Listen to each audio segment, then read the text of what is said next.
All right.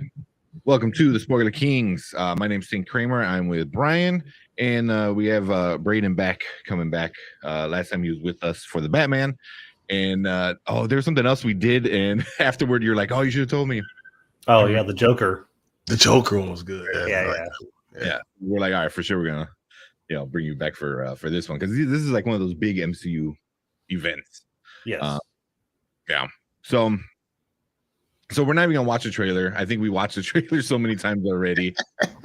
Trailers, so we already know what's going on with something like that. So we're just gonna get into a non-spoiler ratings, and then we're gonna jump right into all the good, the bad, and kind of break down some of the characters a little bit. Derpy, I see your comment. I don't want to put it up yet. I'll put it up. We'll do our reviews, and then I'll throw yours up. Because that's really not a spoiler. So, so we're gonna do our. Let me put this up. So we're gonna do our spoiler-free ratings right now, just so anybody coming in. So why don't we start with Braden? You want to give your rating? So we do real quick. How we rate everything is a now, which means you have to go drop whatever you're doing, go watch it right now. It's really good. Later means you can wait till it comes out on streaming, or whenever. If it's already out on streaming, you can wait a few weeks whenever you're not free or whenever you're not busy. And then never means don't even waste your time. Just skip it. It's not worth it. So that being said, what are you giving this one, Braden? If you can avoid spoilers, I would say see it later. But with like the internet now, I almost feel like all Marvel movies you have to see it now. But just ratings wise, I would say see it later. Look at the frustration. Take face. I love it. Oh my god. What about you, Brian? I'm a big hater, very much so, but I still think it's a now movie. I think it was one of those things that part of the issue with the movie I had was the timing. We waited so long, the anticipation, and we've heard all these things, different things, and we all come up with our own things of what's going to happen. All these synopsis of things are going to occur, and then we get to it, and it was like, oh, not everything happened, and then people are disappointed. But it had nothing to do with the movie. I think it has to do with our own imagination and expecting these unbelievable things that are almost impossible to do. So, like, I'm still saying it's a now, just not as like I was thinking like this might be one of the greatest movies I've ever seen, period, at Al Marvel. That's how much I was anticipating it.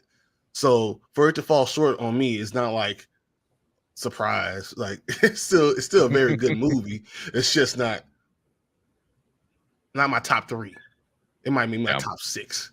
Oh no, it's like 20 movies. So you feel like you just overhyped it before you saw it? In my own mind, I'm like, I was waiting for it to come, and I could not wait to see it.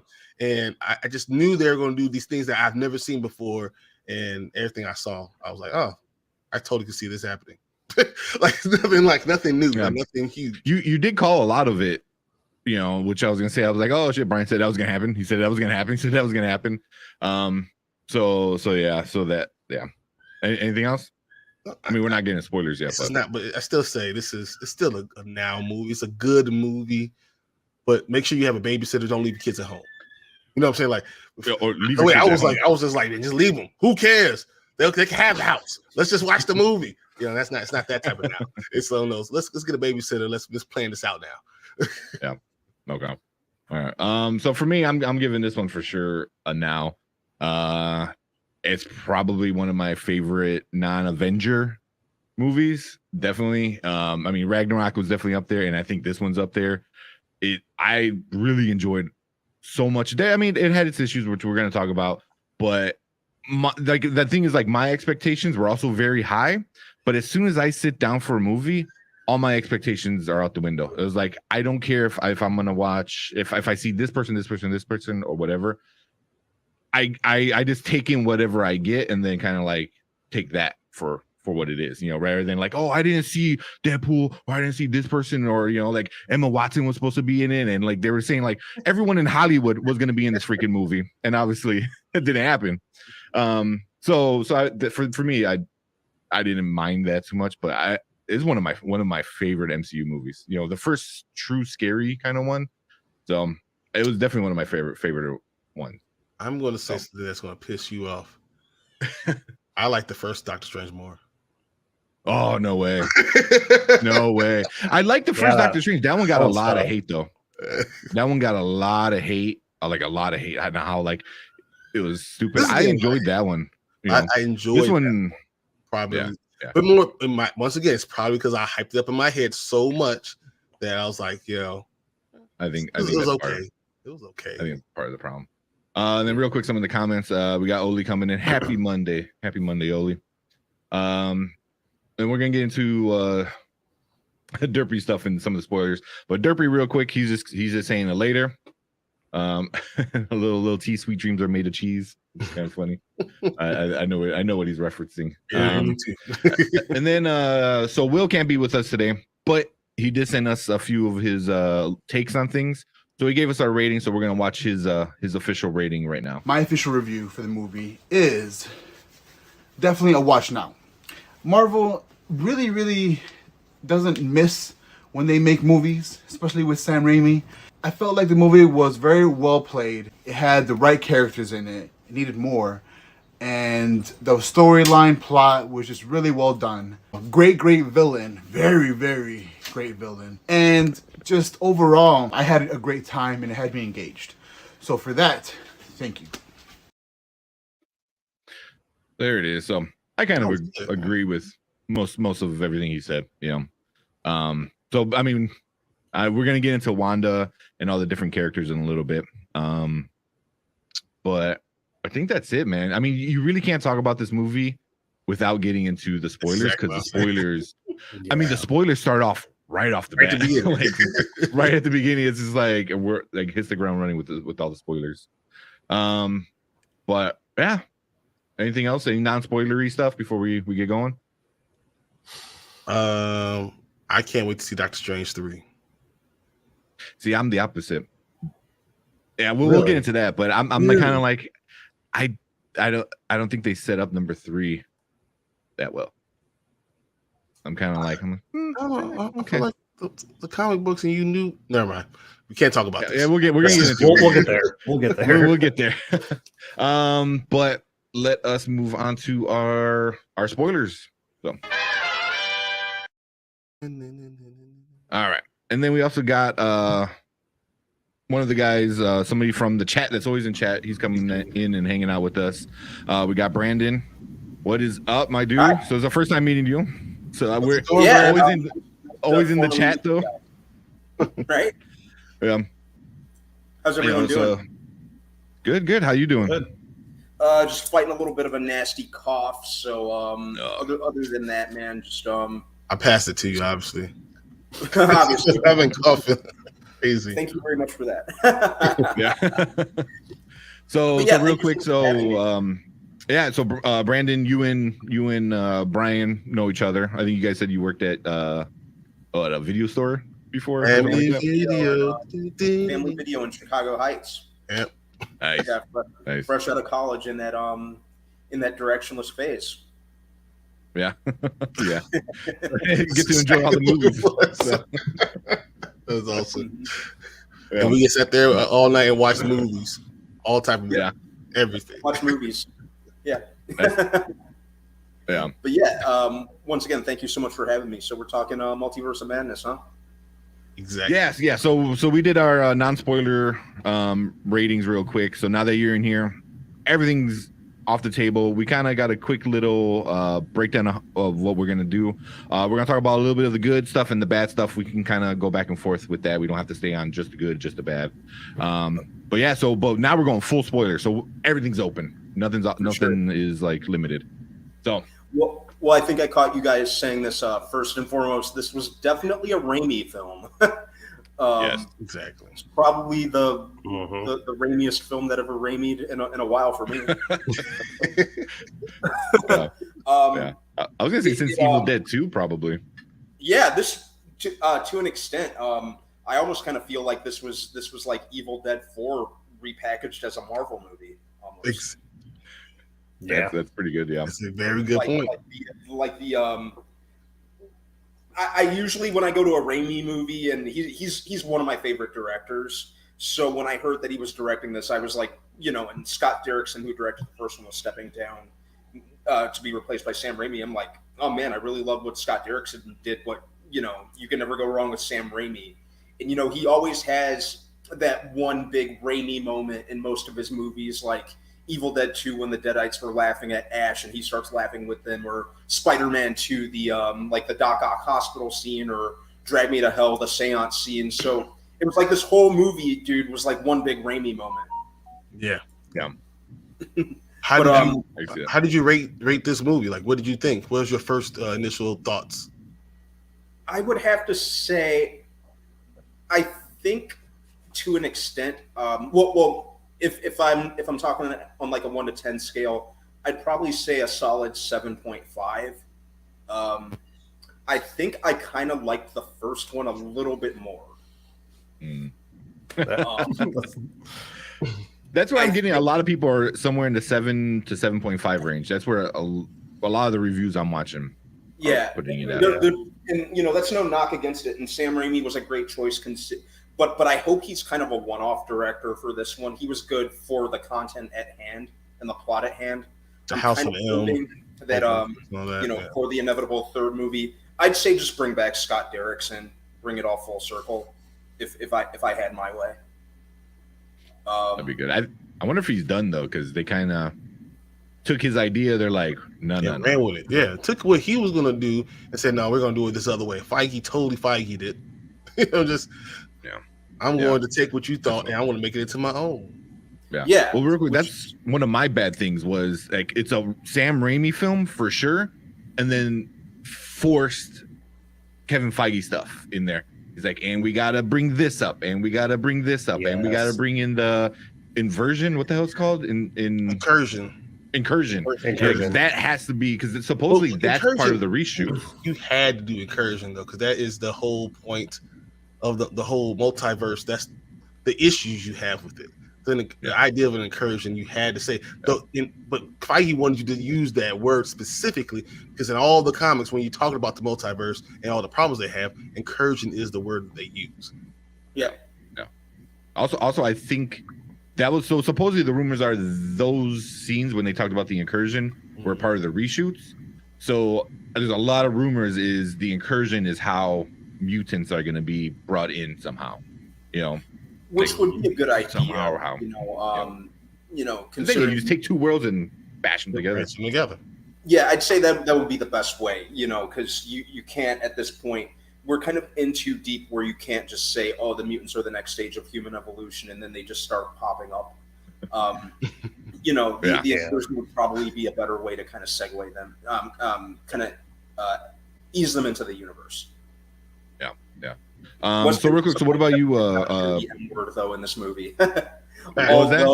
Although I've always been a big Danny Elfman fan, he is now forever goated for incorporating the X-Men theme when Professor X wheeled in on his yellow. Oh my god! Yeah. Dude, so funny because when I was in the movie theater, everyone got up and like, yes, he's there. Yeah. You can't just do that. But it was very faint and low, and I was like, You know what I want them to do in the inevitable MCU reboot for the X-Men. Remember how in Spider-Man: Homecoming when they showed the Marvel logo, they did the Michael Giacchino, if I'm pronouncing his last name correctly, the instrumental orchestral version of the old school Spider-Man theme song. Please let them do that with the Marvel logo for the X-Men reboot. That's all I ask. They have to. That song is synonymous with anything X-Men. I mean, think about it. As soon as you play that, all of a sudden I was 12 years old again, watching X-Men, sitting there with a big bowl of cereal. Like every single time you play it, I'm like, here we go again. I can't wait to see it. What was your go-to the cereal, names Brian? What you said? Go-to cereal? Cereal? If I was the X-Men, I'm probably going to go with Trix. Trix? tricks. Nice. me, it was Cocoa Krispies. Cocoa Krispies. Look at you. How about you That guys? was a good one. You guys have a go-to? Cinnamon Toast Crunch. Very nice. Nice. I almost said that. Same. Same. I yeah. still, man, my uncle got me hooked on it like when I was a kid, and that's all. Like I'll eat whatever, but that one is, Yeah. the best one for me. Friggin' Cinnamon Toast Crunch coffee creamers off the chain. Oh, dude. Yep. Yes. Yeah, it is. What? I've had two today. Oh, What was that? I've had two today. nice. Nice. But kind of going further into the movie, I think a lot of investment in the movie, or like kind of a lot of it's dependent on you watching WandaVision. And Sam Raimi did not watch WandaVision. That's my biggest problem. And it was But does obvious. he need to? Us as the viewer following the story needs to, but does he need The to? director of the movie who was dependent on everyone watching WandaVision, yes, he should watch WandaVision. I don't know if he needed to watch WandaVision, but I feel like the writers needed it. Like, I don't know if it flows as well. It's more on the writers than it is Raimi. Definitely, because Derpy said he's there's too much shit in character, and it almost made it almost cheapened the way WandaVision ended, or kind of made it moot. Exactly. Hold on. I got something. Okay. Okay. So real quick, Derpy said he's a weird Captain Crunch peanut butter guy. I hated Captain Crunch because it left the weird coating. It cut up the roof of your mouth. Right? Oh, yeah, that's that too. Exactly. Yeah. You finish eating, and But you I- got blood everywhere. Like, what was Yeah. I did anything peanut butter though. I did love it. Glass. So real quick, so the ending with this, who thought Wanda was the good guy at the end of WandaVision? Not the Really? good guy, but I thought that Like, she she learned redeemed her herself. She didn't fix anything. I know. I She thought didn't she fix learned it. her lesson, though. I No, thought no, that she I said, take that "Okay, back. I I've wouldn't call her learned a little bit heroic. more." I wouldn't That's call her. I take that back. I wouldn't call her heroic at the end, because when all was said, Not and even said, heroic. She's still enslaved and puppeteered an entire town to live out her fantasy. And then took off. and then just pieced out. Right. So yeah, I take that. Everyone was pissed off at her. They're like, "You're just letting her go." It's like, well, who the fuck is gonna stop her? So it's like, that too. So, well. Yeah. Apparently, for this movie, we just send America Chavez without knowing her powers to go stop her. I mean, she might get a punch or two in, like a quick sucker punch, But not Professor X. but it's not our He's Professor X. Professor X. But he's not the 616 Professor X. He's the 838 Professor X. Like, Oh my gosh. those guys didn't even know who Wanda I was. was hoping for like a big battle of the minds. He's Which would've in been her mind. Like he is Professor X. Like, come on. By the way, for listening. the world's smartest man, Reed Richards sure was an idiot by giving away Black Bolt's weakness. Yeah. Yeah. Oh, and then Derpy said he thought Wanda ended as a like, not, I wouldn't even say a hero, even a good guy. I don't think so. I mean, she just messed up Agatha, like forever, and supposedly for now. And then she enslaved everyone, and everyone was pissed off at her. A good person would have been like, "I need to pay my crimes," And her, she's like, she goes, I got my own shit. I gotta go figure out. I'll be back. But I feel like she at least learned something from it, and that's what the thing was. What did she learned how to become more of a badass? That's what she learned. She goes, "Oh, I'm gonna be the most powerful person in the galaxy or world, whatever." And she goes, "All right, cool. Give me that book, and I'm gonna head out." I feel like she had sorrow after it happened, but then the Darkhold took over and just corrupted her. Yeah. But that's the thing. I was like, you think she would have took the Darkhold, learned to dreamwalk, and then talk to somebody else and found another evil one who took advantage of everyone and just took advantage of her pain. And I felt like that's what was missing. It's like having another evil Wanda out there, and she's the one that takes advantage of Wanda's pain and makes Wanda the bad guy. But not that she's actually the bad guy. She's just someone who's being manipulated, because that allows you to continue to keep the Darkhold in the story. Because we already did that. But we did that in WandaVision. And what's the point of having manipulated? I mean, why is Agatha going to have her own show now? Doing what? I'm very interested to see where they go with that. Because it could be a prequel. It could be a prequel. I'm kind of counting on it to be a prequel, to be honest. What So they what say you think? the subtitle of it is House of Harkness or something like that. Yeah. So Yeah, I'm kind of banking on it being a prequel. Yeah, that's what I'm thinking. If they do something newer, like how she gets out of the curse somehow, that'd be pretty cool. Yeah, or even like maybe I don't somebody see else. how a prequel like progresses anything in the MCU though. Yeah, exactly. It might not. I mean, because even like something like Moon Knight we just watched, it really didn't progress anything it was just a story. So I wonder if they're just kind of doing that. It wasn't a bad very story, but self-contained, which was nice for a change in the MCU. Not to interconnect it to anything, not to to not mention what happened with the snap or any of that. I liked that it was very much in its own little corner and really just 100% focused on doing its own thing without any connective tissue to anything else that we've seen. Yeah. And then real quick, Derpy said, it's confirmed that the director didn't watch WandaVision. So, Raimi said it. He straight up said, I didn't watch WandaVision. I didn't think he was halfway through writing the script when WandaVision came out, and he was like, it ain't that important.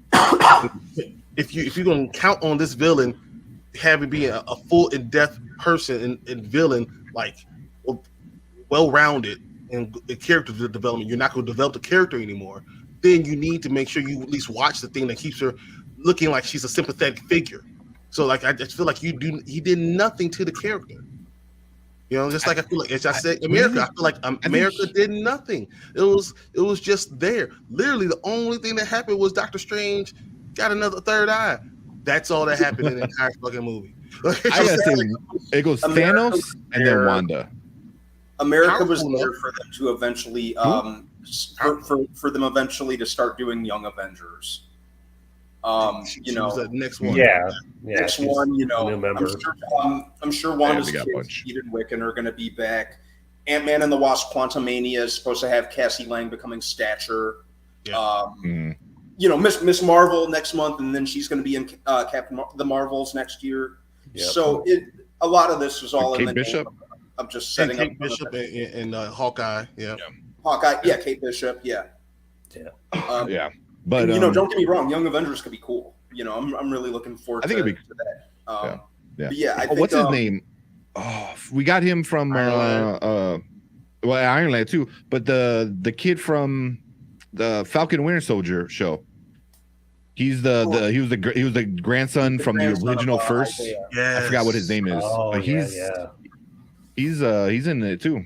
He's like some version of like Mr. America, Kid America. I forgot what his name is. But Freedom or something like that. Yeah. Yes. I think it is what it is, but So real quick, so I know we were like kind of talking about the movie in general. I don't know what Braden, what do you got? Anything good or bad real quick? Well, I mean, obviously, Wanda's performance was great. I agree. The score is one of the better Marvel scores. Which was kind of surprising because he's a legend.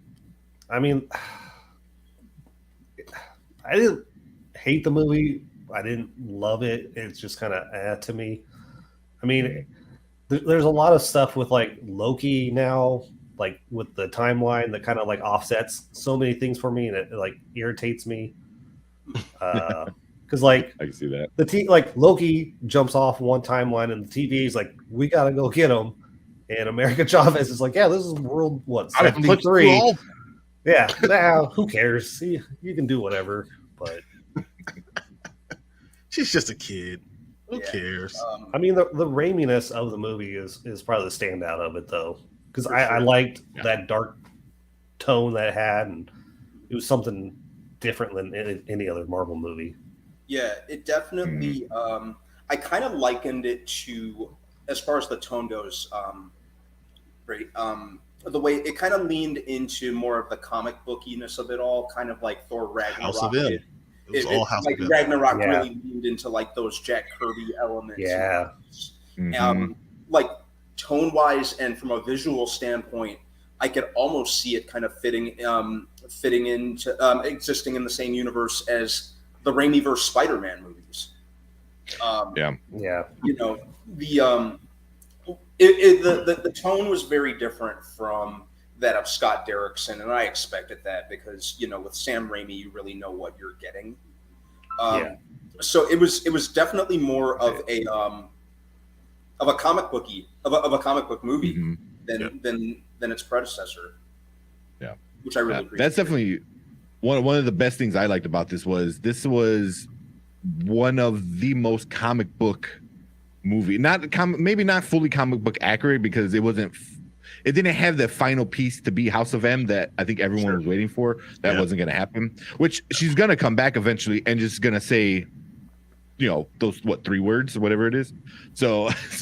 But it was so comic booky, and I love that, and that's why I love Thor Ragnarok because it was so comic booky, and it was just like that was me a being joy. a big comic book fan. Higher Thor Ragnarok was just a joy. It was a great ride. There was nothing. They had a great villain too.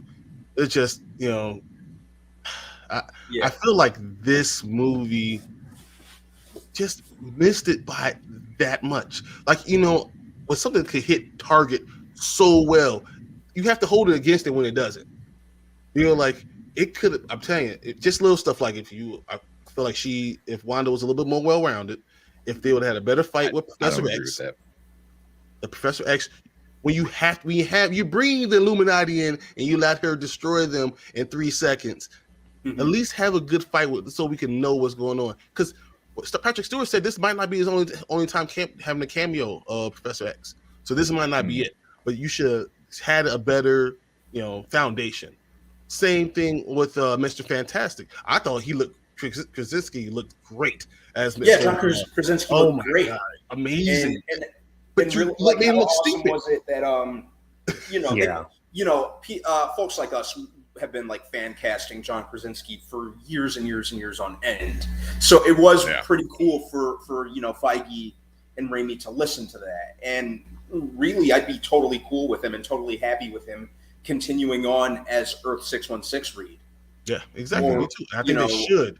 But if you're gonna do it, don't make him look stupid. The smartest man ever. Don't make him look stupid. And he makes a very fundamental tactical error. But I think, it's also this whole universe was red means go, green means stop. Smart people are stupid. You know what I mean? So it's like it's the universe. It's not our Mr. Fantastic. You're very smart. I mean? That's very smart. Very. That's why it's also there was no Wanda in that universe. We're gonna get more into but there was no Wanda. There was no Scarlet Witch. There's no Scarlet Witch. There was Wanda in that universe. There was all Wandas, but there's no Scarlet Witch. She was the only Scarlet Witch. And then real quick, going back to what you were saying earlier, is like there should have been an evil version of her. She's it. This is the evil version of Wanda. This is the most evil that you can get of Wanda being full-fledged. The only one who's going to carry on this story and name of Wanda. So I feel like there should have been someone else that you could pass on, or even say that's manipulated by this.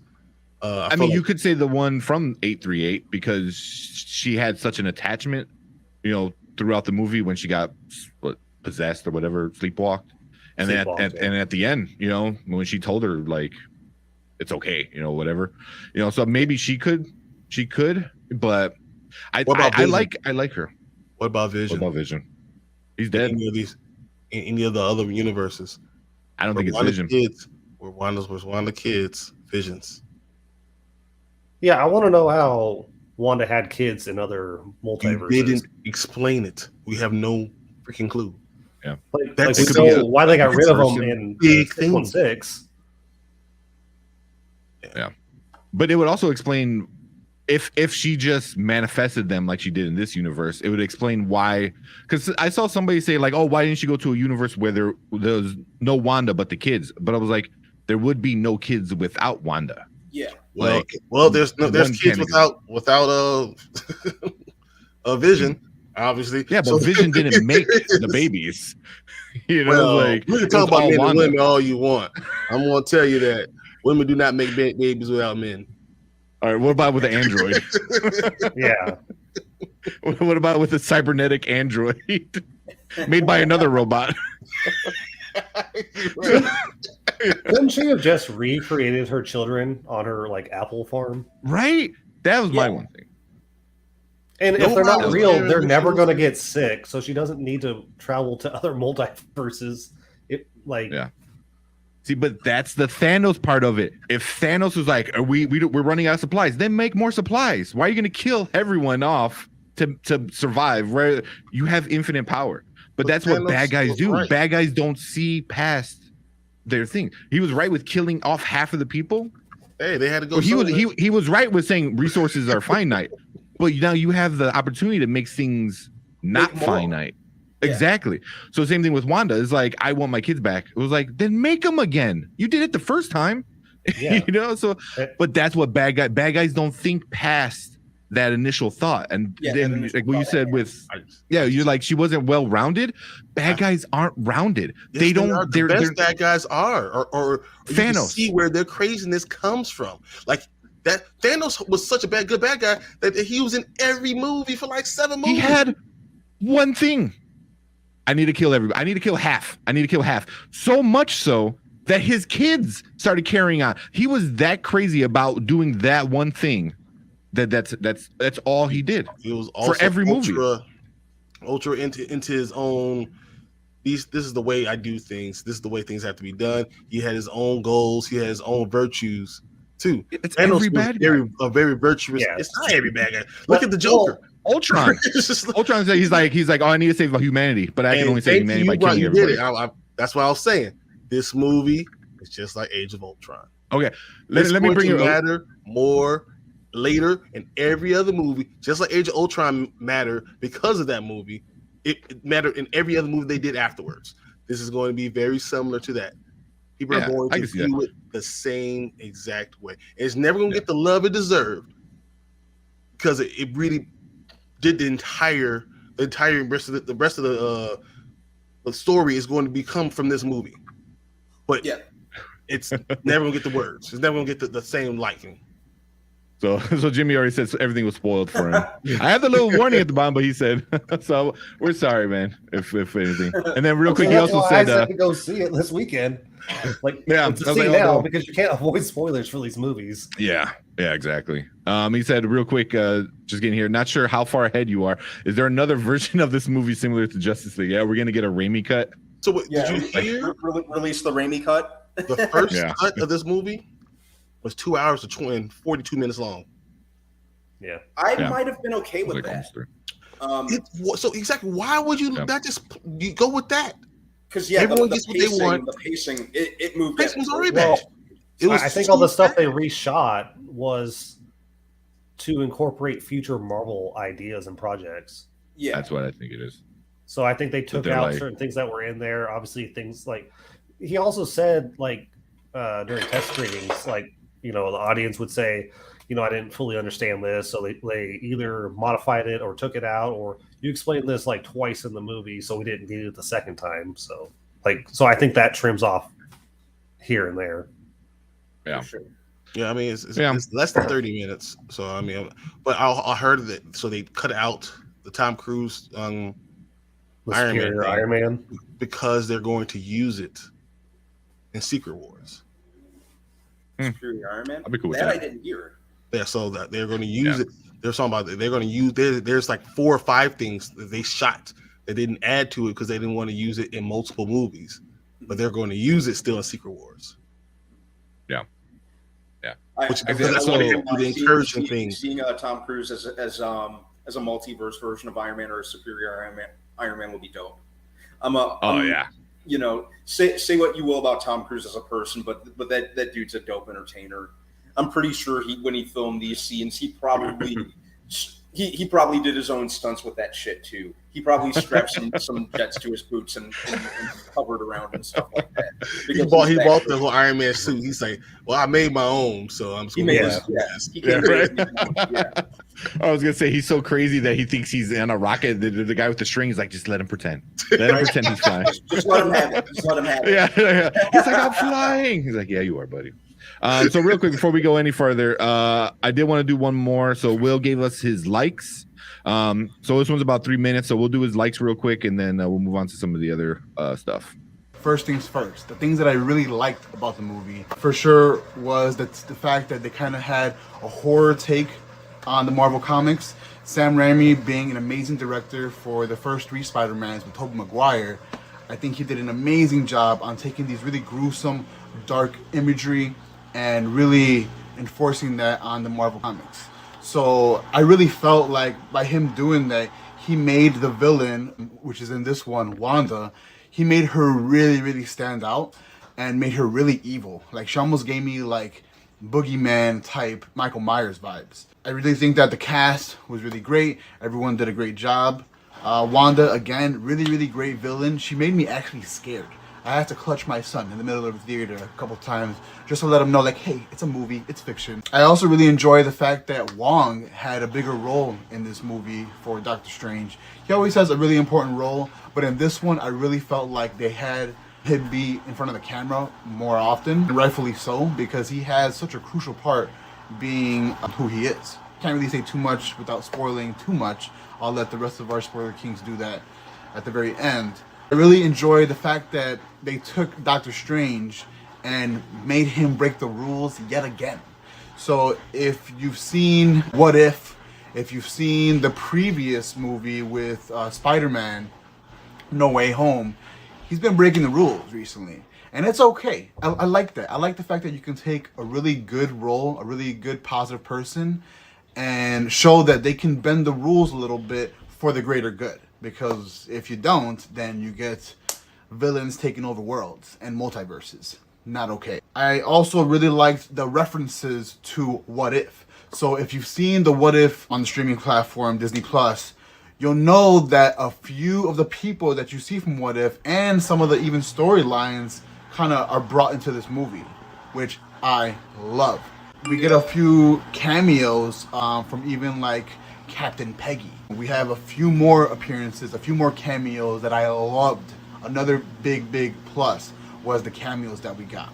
Another great thing that I really enjoyed about the movie was the fact that we got a very small snippet of representation amongst the LGBT plus community. Without saying too much, we have a scene where they kind of show off 2 mothers to 1 child, and I was like, huh, that's great. Normalizing, the fact that, not all of us have the whole mom and dad kind of stigma as parents, because we don't all have moms and dads. Sometimes we have 2 dads, sometimes we have 2 moms, sometimes we have something that's different. So I'm glad that they have that inclusion amongst not only representation with the Alphabet Mafia, but we also have representation with African American characters and people of color. America Chavez being a Latina was also hilarious because in the very beginning she's like, "Este way no sabe español."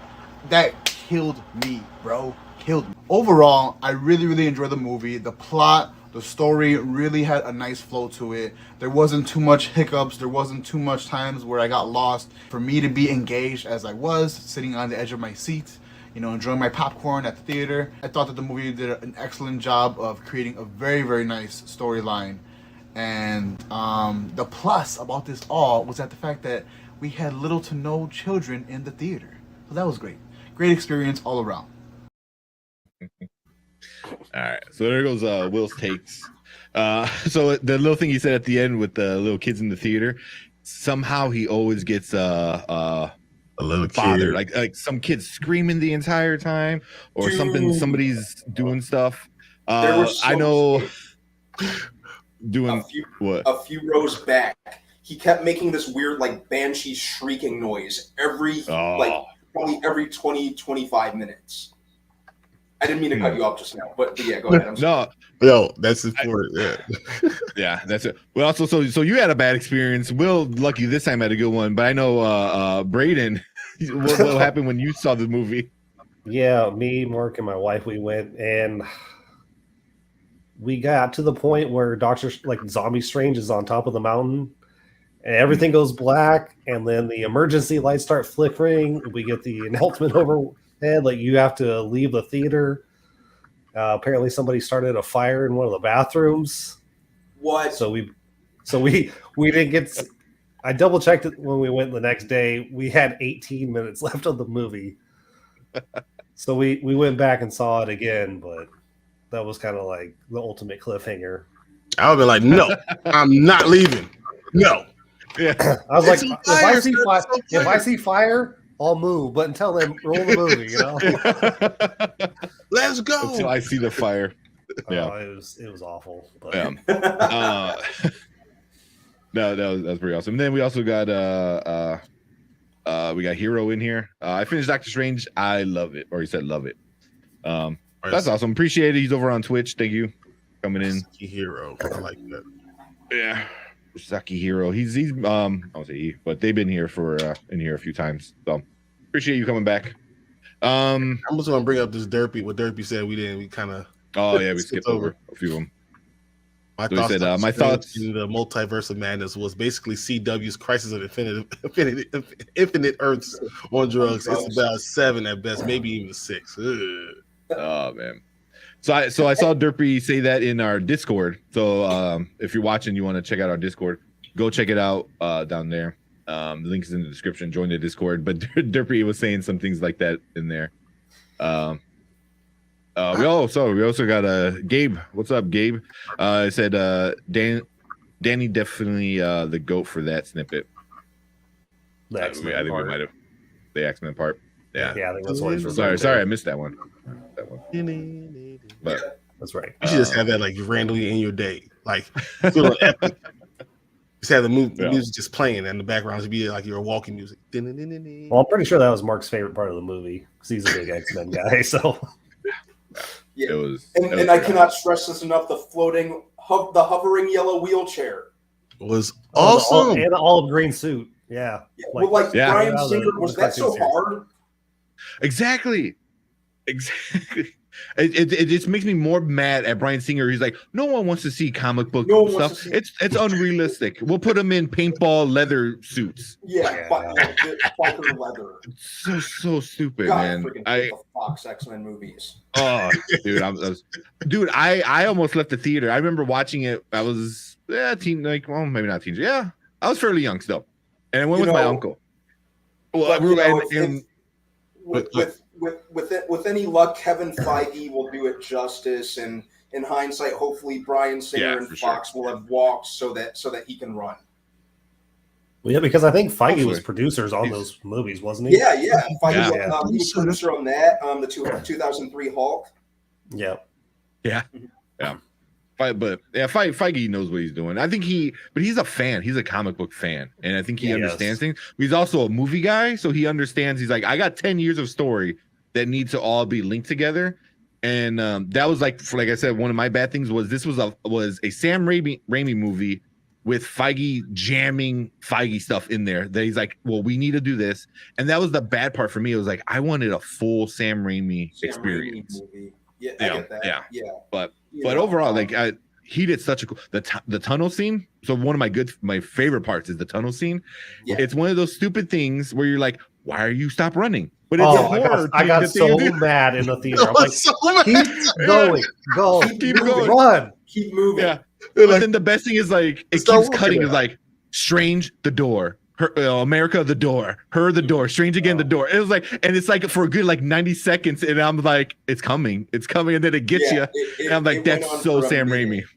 Yeah, I'm like, that's I loved it too. At first, I was like kind of angry, but then after like the 30 seconds, I'm like, all right, this is kind of getting funny, and you're it's coming. You're just waiting. You're waiting. What's gonna happen? So no, we were in the movie theater. People were screaming. They're like, what the F are you doing? Yeah, that was me. Yeah. But you gotta understand, Raimi's always been that kind of hokey kind of director. Yeah. So they're like Raimiisms like that. I really did appreciate. I was shouting along with the audience, like keep moving, just like you said. But yeah, you could definitely tell the points that that Raimi was just allowed to do his thing, and Feige was kind of interjecting with his stuff to have him fall in line, so to speak. Now let's follow the story. Let's not just make random things happen. Let's follow the story. So fine, Kevin, we'll follow the story. Yeah, but then I'm going to do this. Yeah. The Raimi parts were the best parts. The stuff where it's like, all right, you have to set up the future real quick. Also, before I forget, because we said set up, I forgot somebody said like Brian, where you said this is gonna matter in a few years.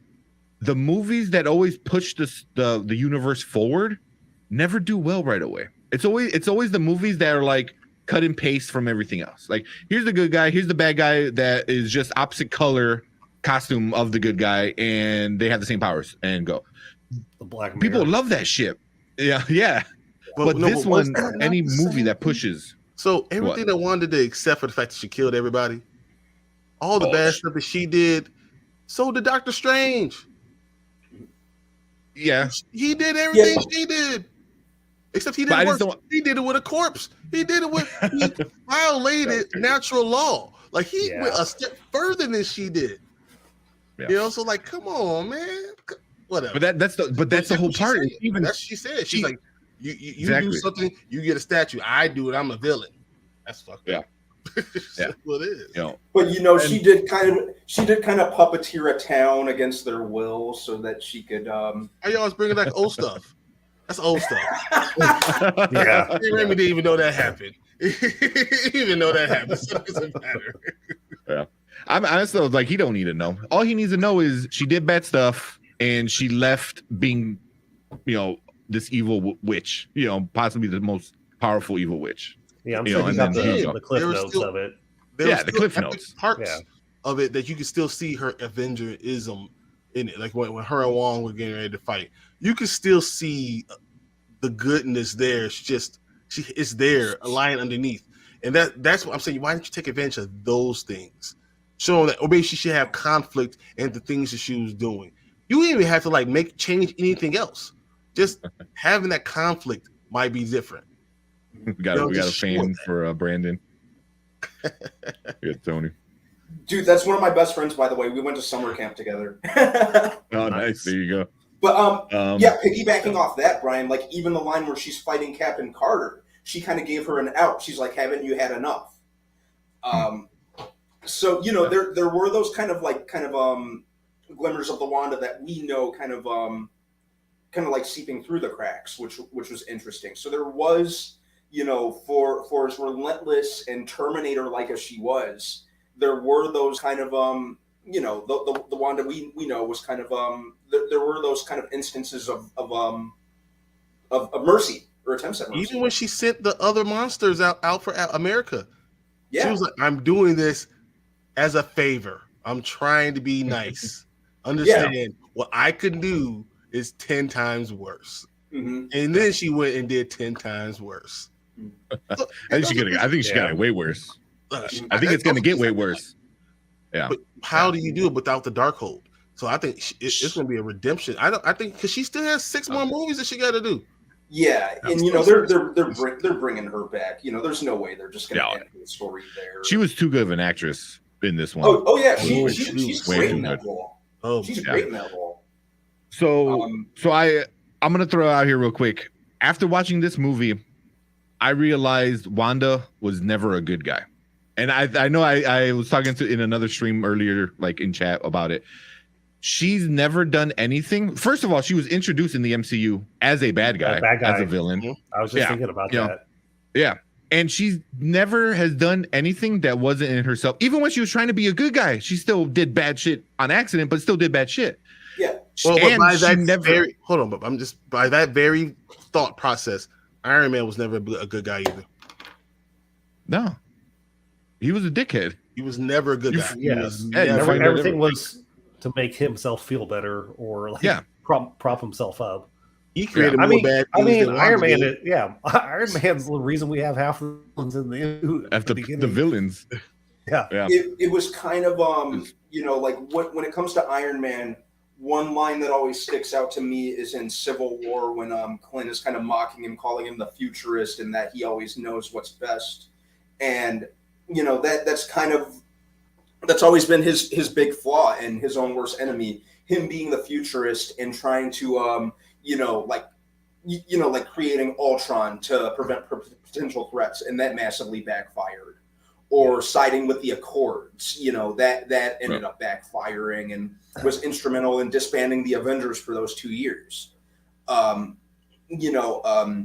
Holding off on calling Steve, you know, because one thing that the Russos have said in it's either interviews or the commentary for Infinity War, they said, they could have won if Steve and Tony were together.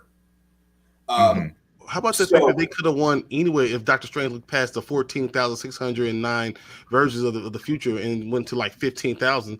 He will sound there's like 4 other ways to win. I was always envious of Doctor Strange when he went forward in time. That dude was sitting there straight up watching Avengers 4 while we had to wait another year.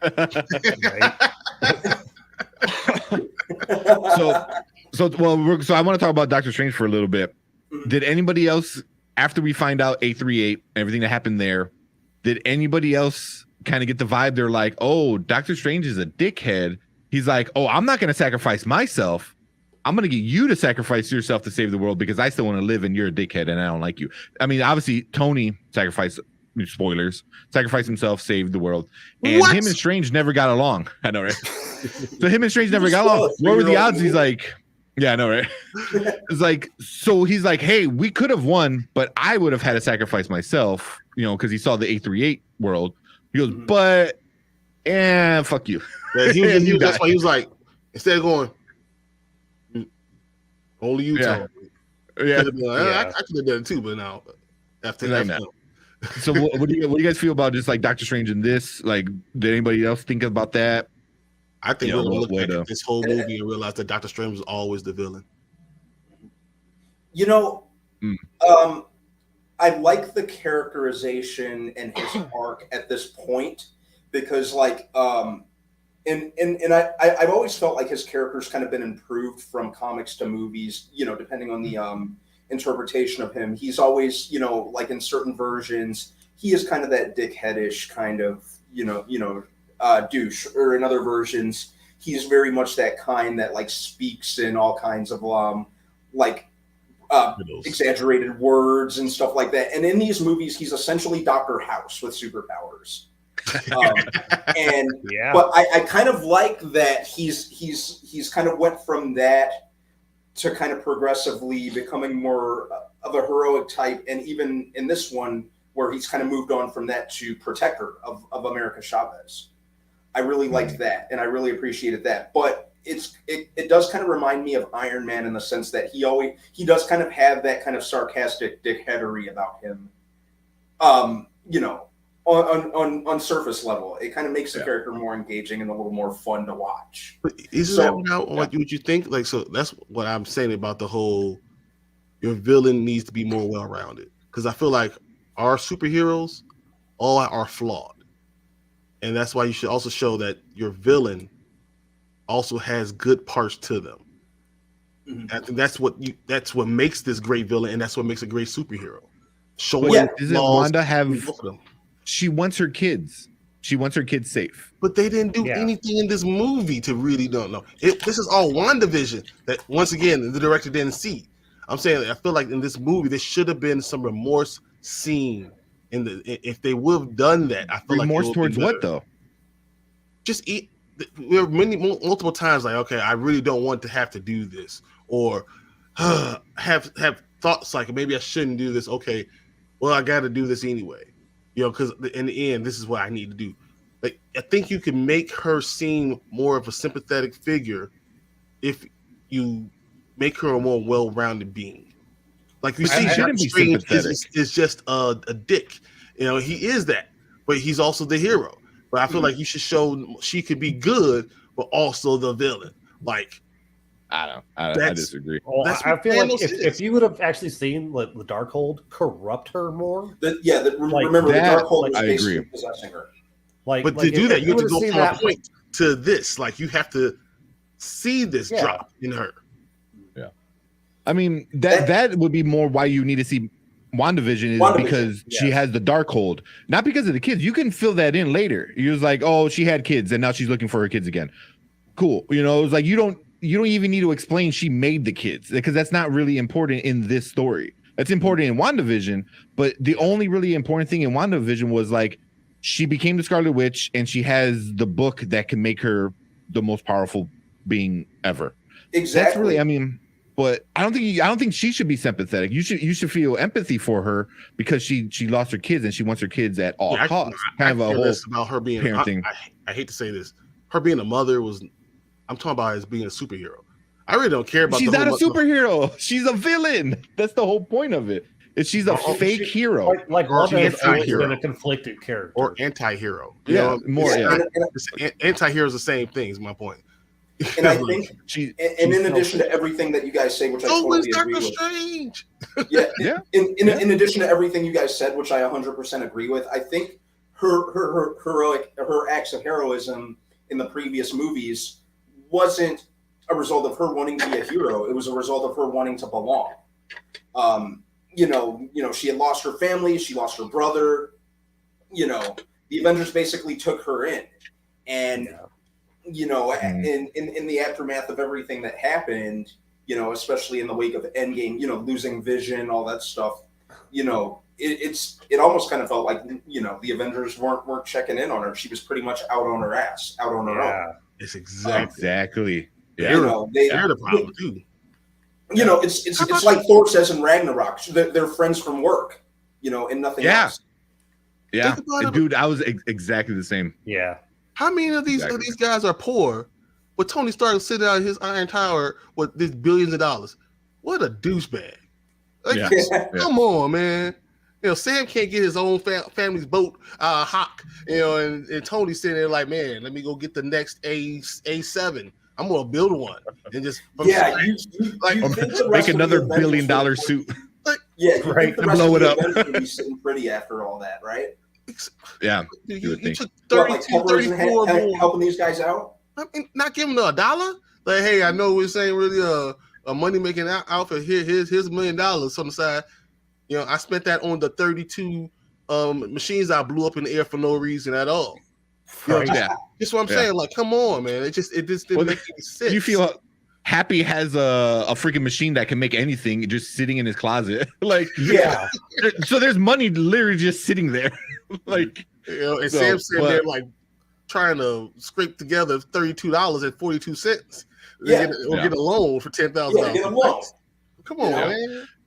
But going quick to what Braden said with no one checking in on her, I thought from after WandaVision that I was like, what was Hawkeye doing? Because her and Hawkeye had that little connection at the end of Endgame.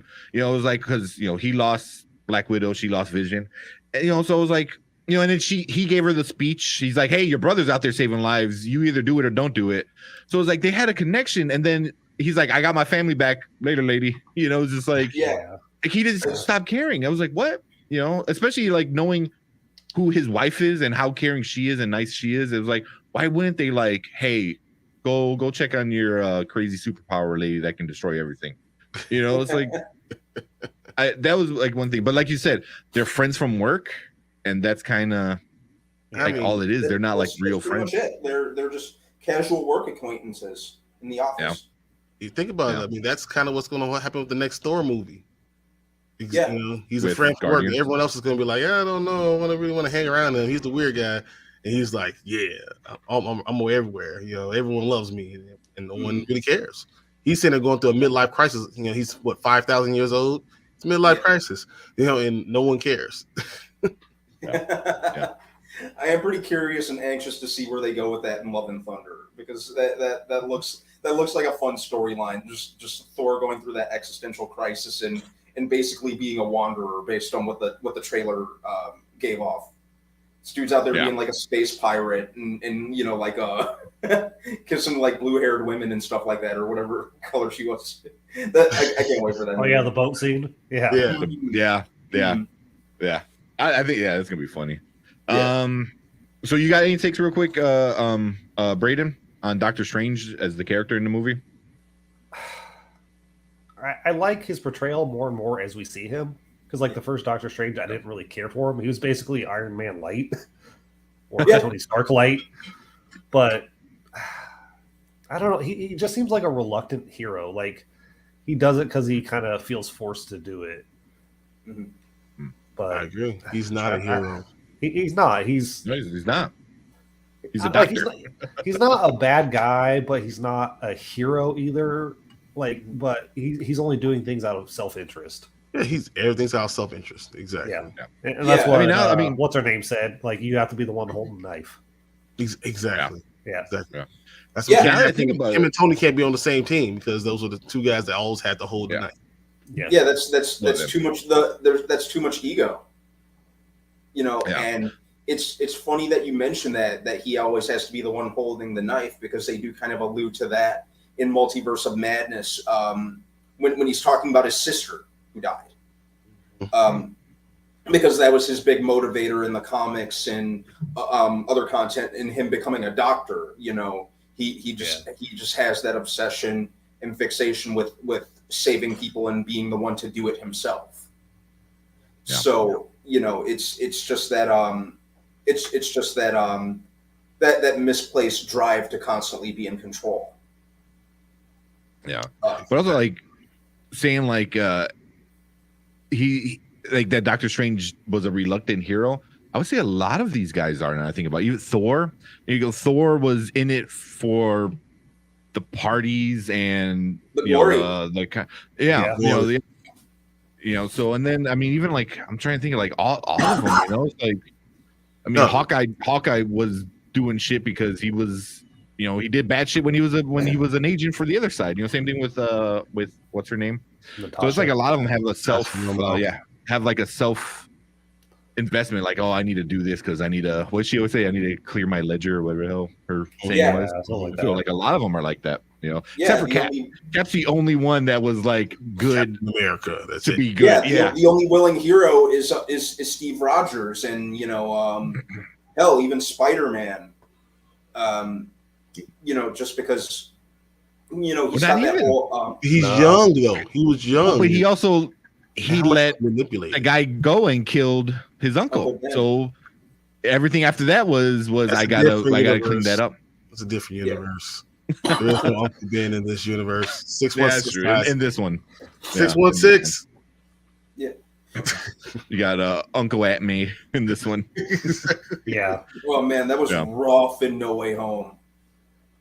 Mm. Wow. Because I was sitting Watch here that thinking one. she was going to be okay. Tears, I was thinking everyone's Aunt like- May was going to be safe. Yeah. And then how much time we got? All right. Anybody got a heart out? You got to get out like right away at a certain time or what? No. No. No. But I do think we Okay. need to talk about the end of the movie because we've kind of been ignoring that, and then we need Yeah. to talk about Yeah. these That I'm extra against it. scenes. So one thing before, because we've been talking about Wanda and Strange a lot. We're gonna get into. I want to get into the Illuminati, but first, before we get into the Illuminati, I want to get into America a little bit. So I know how everyone feels like, you know, or talked about her a little bit. But like even for like me, I kind of agree with a lot of you guys. She was underused, and she was basically a. I don't want to say a tool, but she was basically a tool. She was just a plot point. You know, She was a you plot could have device. easily. Yeah, you could Yeah, have she was the easily MacGuffin. exchanged her. Yeah, exchanged her for I don't know, a fucking like rock that like was able to go through space. You know, I don't know. I mean, I just feel like besides the very very end of it, she was just like you said, just a plot device kind of thing. But yeah, what do you guys think about her with the representation? Did that bother you? Well, there's so many people complaining about that. Her powers, you know, this and that. So what do you guys think about it? Braden, you want to go first? Sure. I mean, I didn't have a problem with the representation part. I mean, I think it's good to include that type of stuff, just broaden people's horizons. But Sure. my biggest problem with her was like she struggles the whole movie to control her powers. And then all of a sudden, with like a snap, like she gets her motivational speech and then she's able to harness them properly. Yeah. Mm-hmm. I mean, it was the same thing like Ant-Man with the yellow jacket suit. Like Ant-Man goes through all this training through the whole movie, and Yellow Jacket gets the suit on. I'm good. hmm But I mean, but can't you say the same thing about Wanda in WandaVision? Like she just found out about runes, and then 5 minutes later, she uses them. but to an I feel extent like that you have Agatha you couldn't. could use the crutch of like the Darkhold, and like she's had all that power inside of her and knows how to use some of her powers already. But like America Chavez only knew how to do it when she was scared. Mhm. Like the one time we saw her use a power, and I don't even know if it was on purpose, is when she stomped on the ledge when the like octopus thing was attacking her, and like the star piece fell down and hit it. Oh yeah. That was like the only time forgot she about like that. used her power without being scared. It makes you wonder why she didn't. Like I would have liked to just seen her progress and learn powers as she goes, so that it's like, oh, now it's there. Like not seeing that way, like just seeing it like progress and like now I master it. Mhm. I get that, and I Yeah. definitely agree. And as far as the representation goes, that didn't bother me one bit. Just like you said, Braden, you know, in terms of broadening the horizons and that sort of thing, I wasn't bothered by that one bit. I saw that in my parents, and I'm like, oh, okay, cool. Yeah. The character of America herself, it's you know, you kind of walk a tightrope when it comes to, you know, like kid characters. I thought she was one of the more tolerable. I really liked her as a character.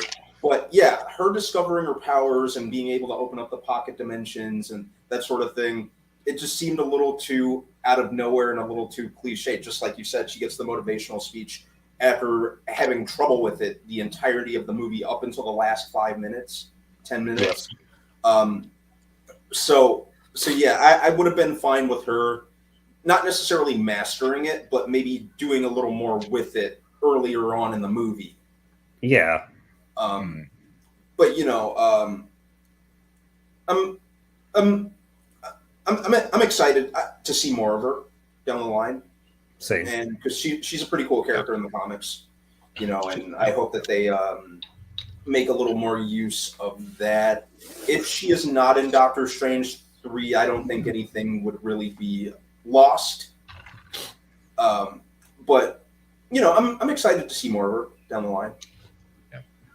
I think she would be a good Disney Plus show.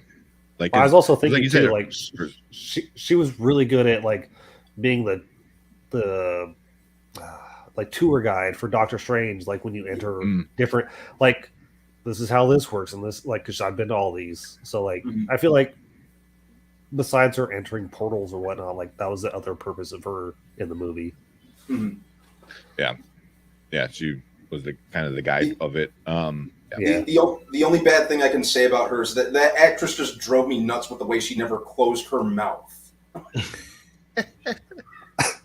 I'm not sure I noticed it, but now, now I'm probably only going to see that. Yeah, close your goddamn mouth. That's funny. Maybe I just misunderstood because I saw that both China and the Middle East weren't going to show this movie because I thought you're going to have LGBTQ like superhero, and that's not what it was at all. It was like she had two moms. Okay. Yeah. And she has a pride flag on her jacket. Yeah. So I don't know if that's part of it too, but but it's never like openly expressed. Exactly. So I thought this was going to be more openly like this is what it was. Yeah. We're talking about a 30-second scene. You know? Yeah. Which that was like, if that's what you guys like, she had two moms, and not that like, oh, this is why she's afraid of her power because it killed her parents. It was like, if that's not what you got from that scene, and people are like, oh, it's two women. That's that. It was like, then you're not paying attention to the movie. Now, Yeah. So, and I mean, just for me, I was like, that's why I'm probably gonna see it like 2-3 more times, just because like. Fuck China, fuck that shit. It was like, I'll definitely go see it again. I'm probably gonna go this coming weekend. Actually, my sister and I are talking about it again. Yeah, I gotta take my mom. I've only seen it twice now. I did plan on seeing it 3 times by today, but last night I just was too tired.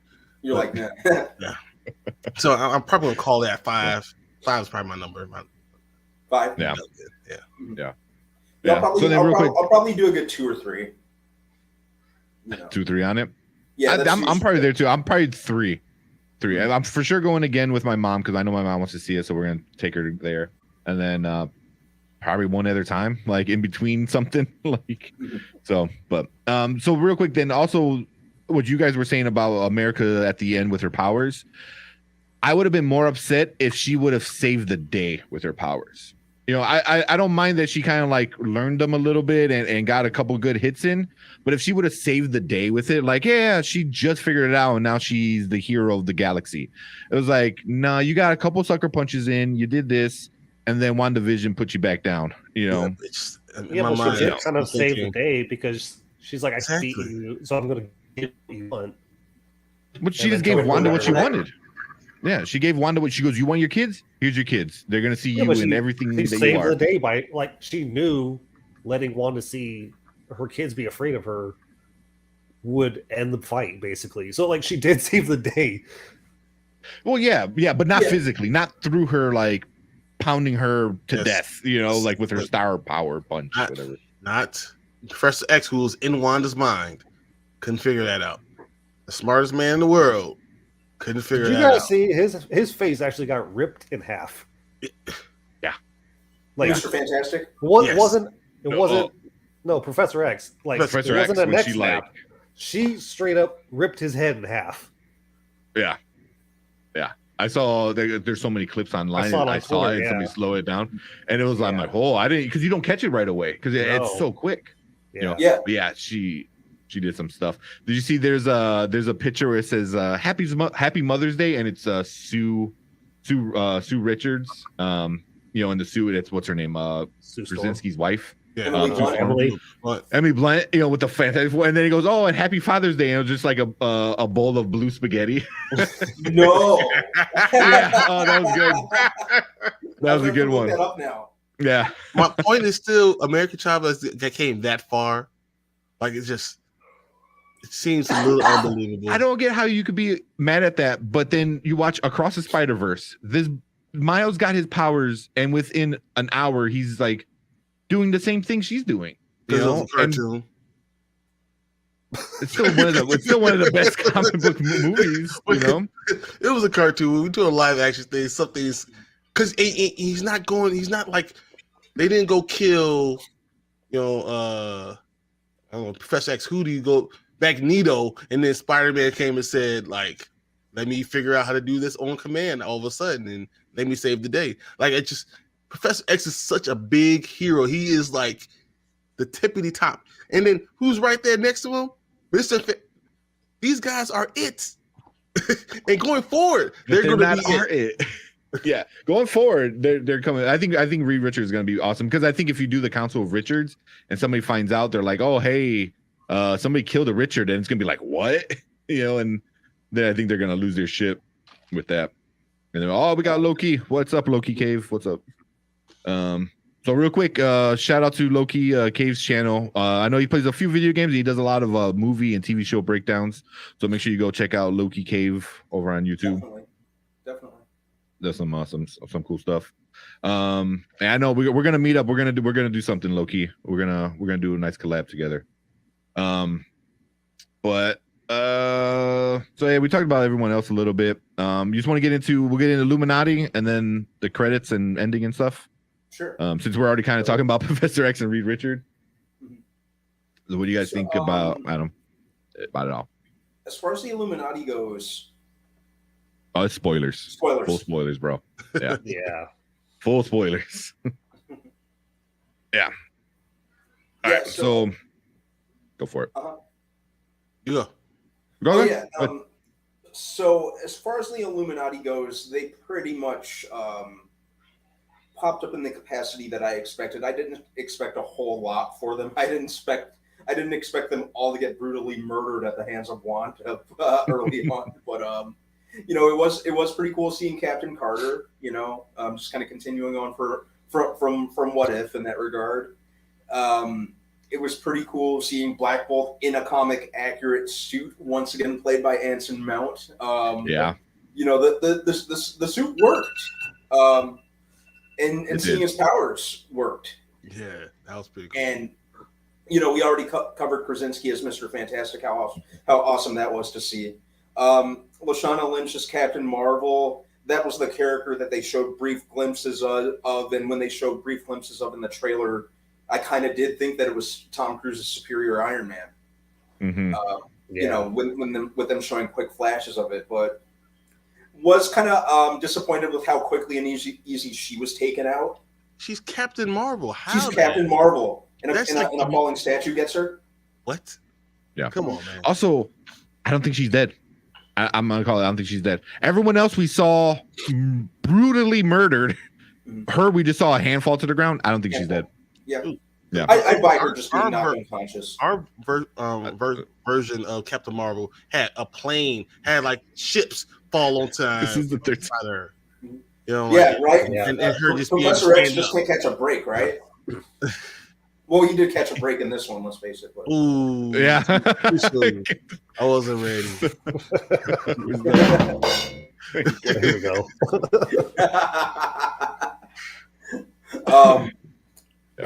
But yeah, it was.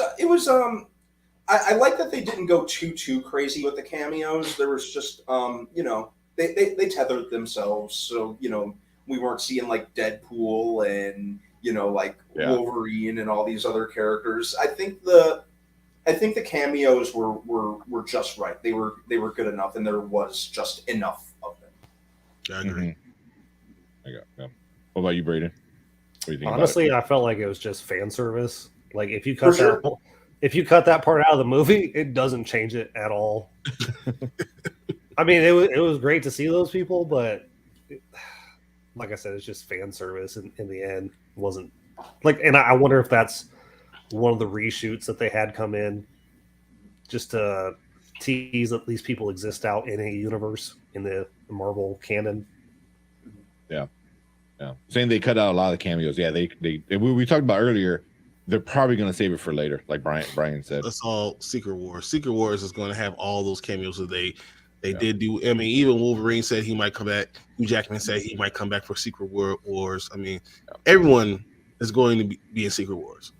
Yeah. Oh, yeah. And I think by the time Secret Wars comes out, we're going to see mutants in the MCU. I have to. I mean, the idea of incursions was this whole idea of incursion is Secret Wars. The whole thing. I agree. Yeah, so I mean, it's the same thing. I would gotta say it's a lot of fan service, but I think it did serve a small purpose for the MCU as a greater whole. They're like, hey, there is Mr. Fantastic, and there are mutants in the MCU, just not in 616 yet. In 616, so it's like, well, that and just to show how powerful Wanda was, like, because she dispatched them quickly. Yeah. Also, like one thing was like, but it was their hubris. Oh, I agree. It was like. Because they're like, oh no, we know you're bad with the Darkhold, and he's like, yeah, but she's worse. No, we're worried about you, and he's like, yeah, but she's worse, and they're like, shut up, we'll take care of the little kid. Why? They didn't want to listen to reason. They were feeling themselves too much. No, but why? Because of Mordo. Yeah, and he's the only one that get nothing. Like, come on. I was like, really, guys? Well, he's the only one that didn't get killed because he's like, exactly. When they come back, I'm gonna vote. I was like, they ain't coming back, bro. Yeah, they're not coming back, dude. You get a spaghetti bowl of Mr. Fantastic. Yeah, two halves. Does Captain Carter count as 2 votes now? Yeah. Oh my gosh. And then like Black Bolt's just liquefied head. See, that's gonna be one of the most gruesome murders we've seen in a Marvel movie. That was nasty, but it was awesome. Yes. It was like, oh, really? How can you do anything if you don't have a mouth? He was like, I have a mouth. I have.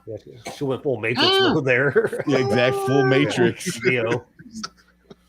But I'm like, why would he scream? I don't know. I think he went like, and then like it just pop, pop, pop, and then like it happened so quick. I talked about that after like we left, and I was like, he's like got his whole life basically without talking, and then like, oh, the one time he shouldn't. Yeah, exactly. But that's kind of like how stupid this Illuminati is. So it's like, so now we know there are Illuminatis in the world. They made Illuminati, like you say how stupid this whole world is. They made the Illuminati, so obviously they're smart enough to do that, and they're able to defeat Thanos in a different way other than defeating Iron Man. So there had to be some intelligence, even though they did backwards. They weren't stupid. They might have all the intelligence ones. They have different heroes there, so they're Doctor Strange. Yeah. Their Doctor Strange beat the Thanos. Their Doctor Strange created the Illuminati to keep him in check. He was the brain behind it, and once he was gone, it was just like, all right, cool. Like we're gonna keep running it, but not really. Was it that Cap Carter trying to fight Wanda? Yeah, trying to. That was such a good fight scene. But yeah, I mean, once again, another person other than Professor X that fought that long, like with random powers. Like I don't understand how Professor X got defeated in his own in someone else's mind. That is there not a Jean Grey there? Like you would think, oh, Jean Grey is super powerful. I know how Phoenix to control the Phoenix her. Force is the number one. You know, I understand the fan service. I understand why they had to do what they had to do. This stuff. I understand why the Illuminati was there. I understood they were there to get killed. I knew that. Yeah, I totally knew it. I just felt like some of them should have had more fight. That's all. Yeah, I wouldn't mind seeing some more fight out of Professor X. You know, I think he was a little preoccupied with saving the other Wanda in her head. I would give him that, but I wouldn't mind seeing a cool like mind battle. But I think they're gonna save it. I think they're gonna save it for the real Professor X and Wanda, because Wanda's not done. Like you said, she's got what 6 more films she's got to do. Too, but she doesn't have a Darkhold anymore. I think, and actually, the bad guy's going into being Doctor Strange. He's going to end up being the bad guy. They're going to of all of the dark dimension and stuff like that. Yeah, but I think he knows how to deal with mutants and not like dark magic. So when he goes into her mind, he doesn't know how to fight that. True. Yeah, he hasn't had to. He hasn't had to yet because he could put a blockade in her mind though. Like he could have put something up in her mind. I mean, he's mutants. They obviously had no idea how powerful she was. You know, she's still human though. So I mean, I'm just saying, he should have been able to put up a fight a little longer. The original scene had him fighting with her for a while, and then they cut it because they said, "Oh well, we could use it. We could use this again in Secret Wars." So that's why I like. Even in an X-Men movie, I can see them doing like a cool X-Men movie or something like that, and because the House of M, she needs to do no more mutants or a version of it like more mutants or something like that. So she's gonna come back, and I think she's gonna be directly involved with the new Professor X and the new X-Men. It might not be a good thing, it might not be a bad thing. I don't know yet, or she might be a good guy or a bad guy. Or she tries to undo everything that she did wrong. She killed that Illuminati. Maybe Wanda's the one who gets the Illuminati and 616 together because of what she did out there. I can see them doing that. That kind of makes sense. Yeah, because I mean, Doctor Strange made that Illuminati because he was using the Darkhold. So you take the other one who, well, I guess now he's used the Darkhold too. But but I don't think the Darkhold's done. It's gonna come back because I think it's gonna be in her. Doctor Strange read it, so it's in him. All he has to do is take the Mind Stone. If he ever finds the Time Stone again, if he ever does, in these different dimensions, just turns back time and can bring it back. Yeah, just go to the TVA. They got a bunch of them. Yeah, low key. We were just talking about that a little bit earlier, like how dope seeing the hovering yellow wheelchair was. You know. Yeah. It was just so cool. So cool. But yeah, overall, the Illuminati did kind of die pretty quick, but they died really cool. So I'll take that. You know, and I can hate his words. That was really cool. The stuff it was really cool. Chop Captain Carter in half. That's awesome. Oh, shield. Shouldn't she like be able to catch the shield? Come on, you never seen Steve Rogers do that, right? Yeah. But the Black Bolt was pretty awesome. You know, I was surprised they brought back the guy from the show because the whole time I'm like, is that him? Is that him? And then the credits, I'm like, oh yeah. And you know, he was all. I've always liked Anson Mount, and he was always a decent enough choice for Black Bolt. It's just, you know, that show which I never finished, by the way, because 2 or 3 episodes of that was more than enough. I don't think they even finished it. You know, just the content failed him. He was working with bad content. Yeah, it was bad stuff. Yeah. Oh. I was gonna click that next one. Yeah, it was cool to see him back. This is what I was gonna hit. Yeah. Is this the official Reed Richards, or will they bring in someone else to play him? I think now they have to keep him. I think now they pretty much had to. Like, they haven't confirmed Krasinski for the solo Fantastic Four movie that's supposed to be coming soon, but I think it's safe to say that he will be. And I'm pretty and I think it's safe to say that Emily Blunt won't be too far to follow as Susan Storm. once we saw him in the suit and he looked good, that was it. Everyone was like, "Yeah, that's it. He's Mr. Fantastic. That's it." He definitely fits the part a lot more than Ewan Griffith or Miles Teller. No, yeah. No, But that's So real nice. quick, was he CGI'd? Because he seemed lankier than usual. Because he's a pretty beefy dude, but it looked like he was like longer. He lost weight and hadn't bulked up yet, so he's in the midst of bulking up still right now. Yeah. So the next time we see him, he's going to be a little bit bulkier guy. But I don't mind that. I don't mind if because he's stretchy. So Like make thin, him Yeah, thin and stretchy. Yeah, and a lot of the interpretations, Reed was like kind of like a leaner, lankier guy. Yeah. So I wouldn't mind that. But I thought they did CGI because I kept looking at him like it might just been the camera angle, whatever. But every time he stood there, it was like he just looked long, and I'm like, I don't remember him being like that, Yeah, But- I get you. yeah, I think it was kind of like the way he was standing because he was always kind of like to the side or kind of like standing but kind of slouched. You might be right now. Not think about it. Yeah. So And then one Loki's was a saying, good villain. I still think Killmonger's the best out of the MCU, including Thanos. I gotta give it to him. I mean, you're right. Killmonger is once again a well-rounded villain. he was the same. He had a one-track mind. He's like, I'm gonna go kill all the white people that enslaved like all my ancestors. But He you had have, nothing else, and he's like, Well, I'm gonna make But you have to in remember his he was mind like- was in a right way. Yes, until he the did right something place. of doing They it. are in. They you, were. you have to remember when it comes to Killmonger, he was radicalized by his father. He was abandoned by T'Chaka, which is I kind of consider T'Chaka more villainous than him to an extent because of that. He didn't have to kill his brother, but that's neither here nor there. But I understood Killmonger. I understood why. I understood the why. You can understand Thanos. But you can't understand Wanda? They didn't explain. It showed it in the movie. They explained both sides why you should understand why you should care about this person, and you can understand where they're coming from. But if you're not including WandaVision, you have no. If someone never saw WandaVision, you would not have any clue what the hell is going on for this with Wanda. Yeah, she would not be a good villain. And even, it's only because we saw WandaVision that we understand it. But And even even then, all she wants her kids. That's all you need to know. What else is there to know that WandaVision made? What else did WandaVision do besides say she had kids? That Well, she I feel doesn't like want the to affect overriding everybody theme else. of the movie is like wanting what you can't have. Like I desire this, but because Strange and Christine, no matter what Earth they're on, it doesn't work. So her trying to have her children, it's not going to work on any Earth.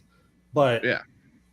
that I feel like technically she could have just recreated her children on the Earth she's on in her apple ranch, and just lived out there by herself, and it wouldn't have affected anybody. Mm-hmm. So Yeah, I feel like that's what I feel like Loki's she's a good villain, but the execution of it is off. I don't know. I mean, Like, because I get what her else is motivation. more? Yeah, it's like she wants her But- kids back. But there's other ways of her going about getting them besides this route. But that's every bad guy. Thanos could have made more materials. Killmonger could have been like, all right, instead of we're going to show no matter what we keep that on having more and more people in the universe. What Yeah, he but if said you, made but then sense. you like Thanos. If you give out more resources, you overpopulate. Just overpopulate still. more. So no matter what, he was right. Like it's just like it's inevitable. But his problem is how he executes it, and the same with like Killmonger. Yeah. It's like you almost get where they're coming from But the until way they it's go like, about it. yes, exactly. It's like yeah. I see where you're coming from, but that's like a little over the Too top. far. You're taking it a little bit too far. Yeah. Like I But wouldn't, eventually you're I gonna wouldn't run to agree the- with you, but come on, you're going too far. That's But what even makes then, it- aren't you're just delaying the inevitable. You're like, all right, I'm cutting it in half, but eventually that half is going to come back to full size and you're going to be running into the same problem because that's just, so either way, you're just saying like, here's more material so you can last longer, or I'm going to cut everyone, I'm going to delete half so you can last longer, but eventually it's all going to catch up. That's Yeah, the but thing. I feel like if you cut the populations in half, things last longer Probably it's take gonna a little bit It's longer. going to take longer for you to get back to double the size, as opposed to you have all these people. Plus, now you have to have places for all the resources. That planet is going to be like have nowhere to go. Like it's going to be overwhelmed. Mhm. Obviously, Yeah. what we have to do I mean- is we have to do the snap and see who lives, and then whoever lives will be on Thanos' side. Right? Oh yeah, that's basically it. Basically it. And he goes, "What the f is White Vision?" I That's mean, what he's Mark just wanted to know. He's like, "Where is he at?" Where is he at? Yeah, he's just out there just chilling. He just Yeah, I gotta go. he just pieced But I out. think- He just flew off But I somewhere. don't think he has any connection to Wanda because he was just a Yeah. tool created by Sword. Yeah. yeah, he's just a robot at this point. He's Yeah. just a robot zombie Like, again. he has the powers of Vision, but not the memories. Because even like Yeah, when exactly. Vision Didn't first came to he be, kind of we started to get the memories at the end. yeah, but I still That's don't feel what like he's confused him? connected I because think he like, was trying to figure who he was. Like, who are Yeah. you? You know? well, because like even in Ultron, when he first comes, he like attacks the Avengers. Like I don't know who the fuck you guys are, and like eventually, the more he spent time with like humans or superheroes, like the more he was able to like interact and understand them. Mhm. Yeah. I can see White Vision having his own show, and then they're gonna connect together somehow. Yeah, They're gonna connect he's- together he's- somehow. We definitely haven't seen the end of him. I guess he just went off on a journey of self-discovery. Yeah. Forever. Well, I think we won't see him until Sword wants him implemented again. True. Yeah. Which I can see stuff like that. could be in But yeah, Secret Invasion. possibly. Mhm. I can see that Secret Invasion. That'll be good because that's a Disney Plus show. You can bring them back in and kind of bring them to the forefront again like that. Yeah. But, because he was just thrown in right at the end of WandaVision. You're like, Very- what? Yeah. So, Very- and then he ran off. So you're like, okay. So I guess that's a thing. Once again, Sam Raimi doesn't know that. What? I It think doesn't matter. It No, doesn't but I matter. think he does He uses know. for character like, development. For character So, development, he used to do if character Raimi didn't development. watch He it, should I'm know sure these he's things. still got notes on what happened in the show. Yeah. Like, Yeah, and he you got know, that he rundown. was like, All right, so let's keep on going All where I right, was throw going. Let's do what we're gonna do anyway. So Yeah. okay. I mean, the same thing. What about Monica? Where's Monica Rambeau? In it, they don't need her. She's not. She's just not necessary. In it. If you got a mama, I mean, Yeah, but that's the from a different universe. Where's Yeah, that's our her mom. our Yeah. our version of her? So Do you guys I find don't it know. odd that like all the other universes already knew about multiverse stuff except for ours? Like all of a sudden we're like getting into it for some reason, it's like but they're like, how "Oh yeah, we know about it." Yeah, we're the smart one. yeah. Okay. Yeah, I think and there's didn't always, even like, stop to one think too hard person. about that now that you mention it. Yeah. Yeah, I didn't stop to think too hard about that until you just mentioned that. Because like when he goes to see the last one that he fights with music, like he's like, "Oh, you're from another universe," basically, and Yeah. like he's like, "Well, how's it?" Like if another Doctor Strange showed up to the one that we know, he'd be like, are you Loki in disguise or something? Like, who are you? Like, how did you get here?" Yeah. Yeah, everyone I don't else know. seemed totally cool with it. Yeah, I don't know. I mean, you can probably like throw in stuff later, like, oh, he knew because he used the Darkhold, and it's in the Darkhold, or something like that. I don't know. maybe, but I mean, I wasn't too. It didn't remove me from the story.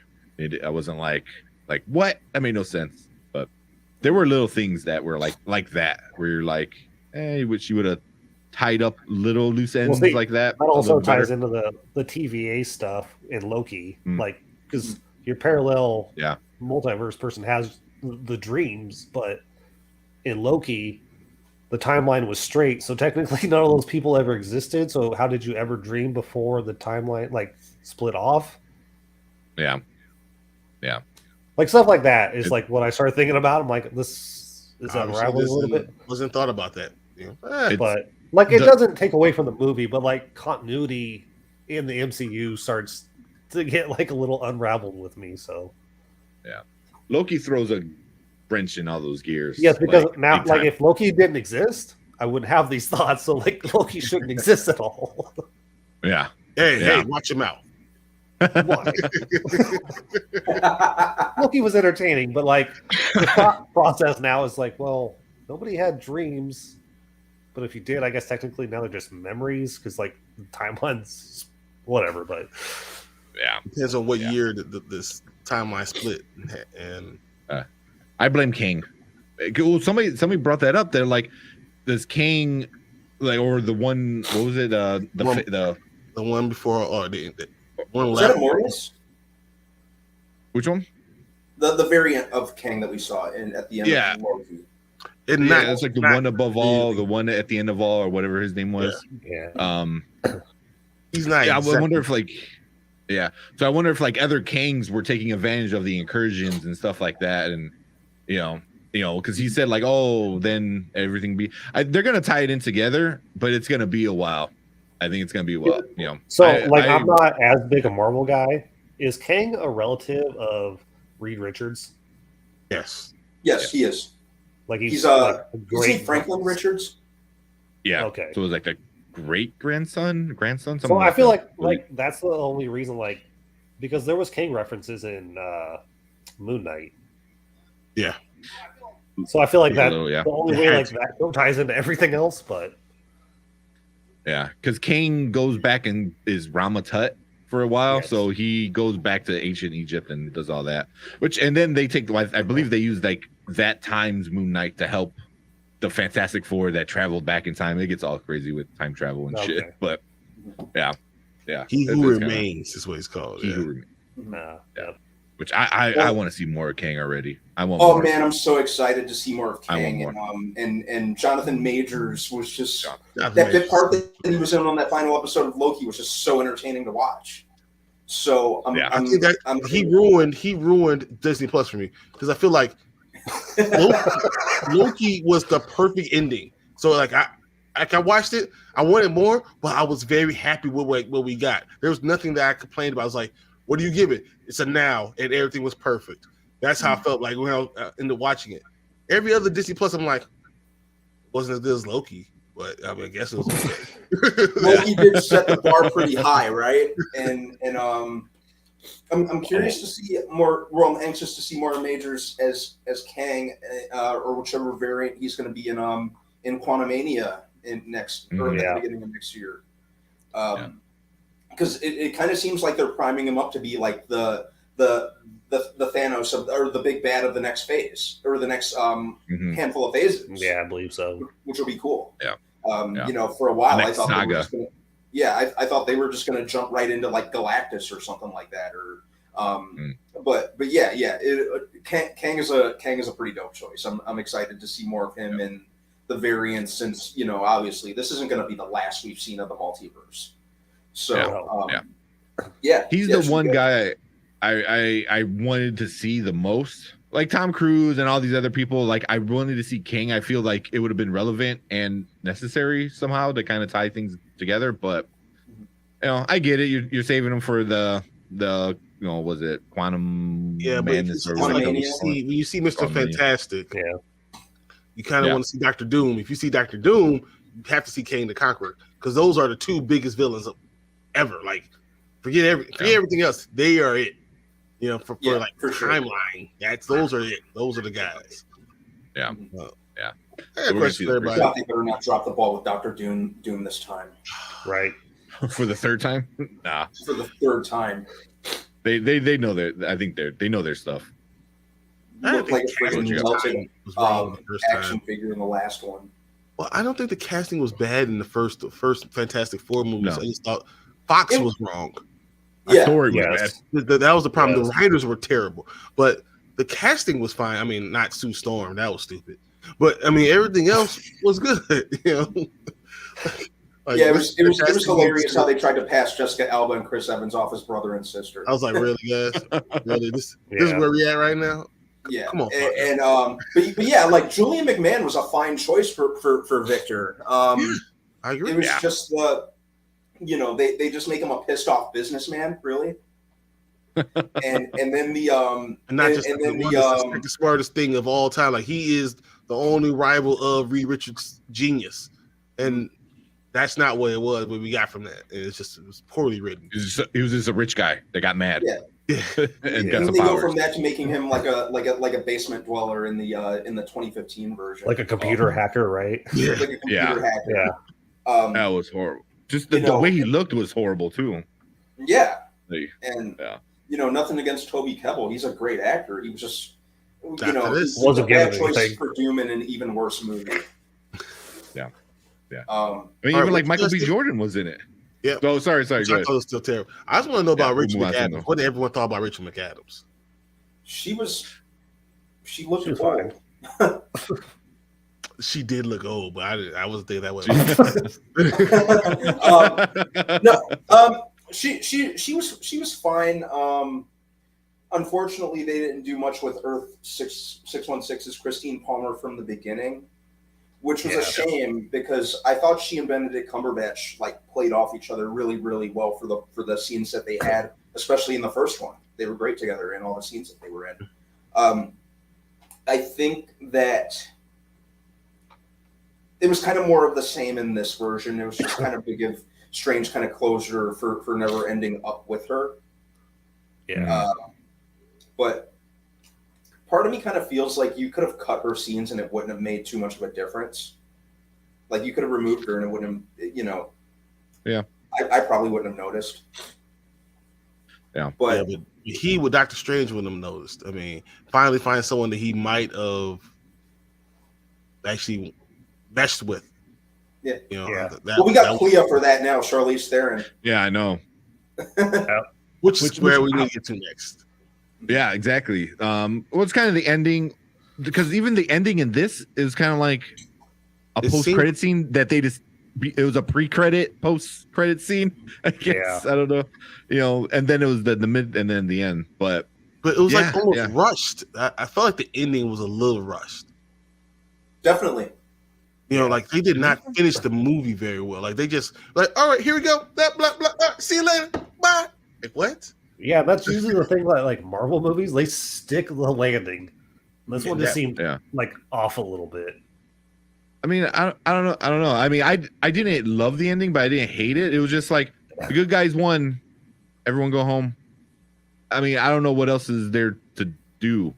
It was a Raimi ending. Like, you think everything's going to be okay, and then boom, gotcha. That the final shot was with Strange screaming and getting the third eye. Total Evil Dead ending. Total Evil Dead 1 ending. Yeah. Or like a. Dare I say even like a Drag Me to Hell type ending, where everything's the zombie Strange, la di da di da. Oh, boom, gotcha. You thought you got away with it? No, you didn't. Gotcha. Here we go. Yeah, that's what it was. Yeah. But it made sense though. Like the third eye thing, everyone was like, "What?" I was like, "He read the Darkhold. That's what he's happened." corrupted by it now. Yeah, it wasn't just that he read the Darkhold. He also dream walked with a corpse. Used it. Yeah. He broke a lot of big rules. So that was the reason for the third eye. I think the dream walking with the corpse was the flaw for that was the issue. You broke mortal law, and that's where because Wanda also read for Darkhold and didn't have the third eye. Like, didn't get a third eye. Yeah, she was meant to though. Like, she was made to use the Darkhold. Like, even when she goes back to the tomb thing, the other strangers were there too, also meant to do it. But he dream walked with a corpse. I think that's the problem. That was the issue. Yeah, possibly. I still think it was just using the Darkhold, using it. Yeah, because the other Doctor Strange had it. Yeah. I'm kind of curious to see what they do with the third eye more because it is kind of a power up for him. So kind of see where they go. Yeah. I get the feeling just with the post credit stinger, a third movie could be more kind of interdimensional with him just doing stuff wherever him and Clea were going. So I'm kind of excited for that. Definitely did not expect Charlize Theron. No. No, not at all. Fine choice for Clea. Yeah, I mean, I'm all for it. But She's I feel awesome. like everyone has to have their next of kin, like the next person that's going to step up. And I think Doctor Strange's next person is going to be Clea. Yeah. I Clea or who? or Chavez. I mean, we still got Wong. Chavez, yeah.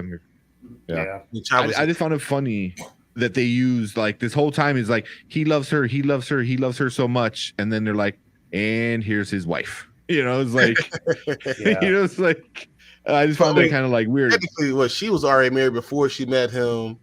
I mean, she's also the connection to Dormammu. Dormammu. Yeah, so like here's a question. Where did she take him?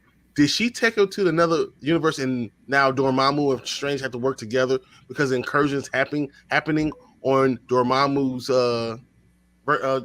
multiverse or universe? I could see that. You know, I think they went to the dark dimension, didn't they? That's where Dormammu that's where But Dormammu like goes. usually That's his realm. him and Clea fight Dormammu though. but maybe A lot. they had to now have to use him and now go with Dormammu, fight with him to stop this incursion from happening. And then he like betrays him at the end, like it's like a bad guy always does. I can see something like Yeah. that. Just to deal with a common enemy or a common threat. Mhm. Yeah, I Until- could see that. You know, there's too much possibility with Dormammu to just leave him as a one-off in the first movie. Mhm. Big time. Nor do I want that to be the end of him. As much as I love the Dormammu I've come to bargain scene. Yeah. But yeah, really kind of curious to see where they go with the third one. Like I said, as much as I enjoyed this one, I think I do not think Sam Raimi should direct the third. I would be fine with like I said, I'm really crossing all fingers that they just bring back Derrickson from the first movie. I think if this one is going to be more interdimensional, and if we bring Dormammu back into the picture, I really liked what Derrickson did with the first movie. I'd just say bring him back, let him direct this third one. Exactly. If they- the if first they Doctor kiss him Strange up- was almost Inception. It was Doctor totally. Strange meets Inception, and that's what drew me in. I felt like That's- this was just too much on the nose about. That's my favorite thing about it. You know, like the fight in the mirror dimension. Right before the third act. That was totally Inception.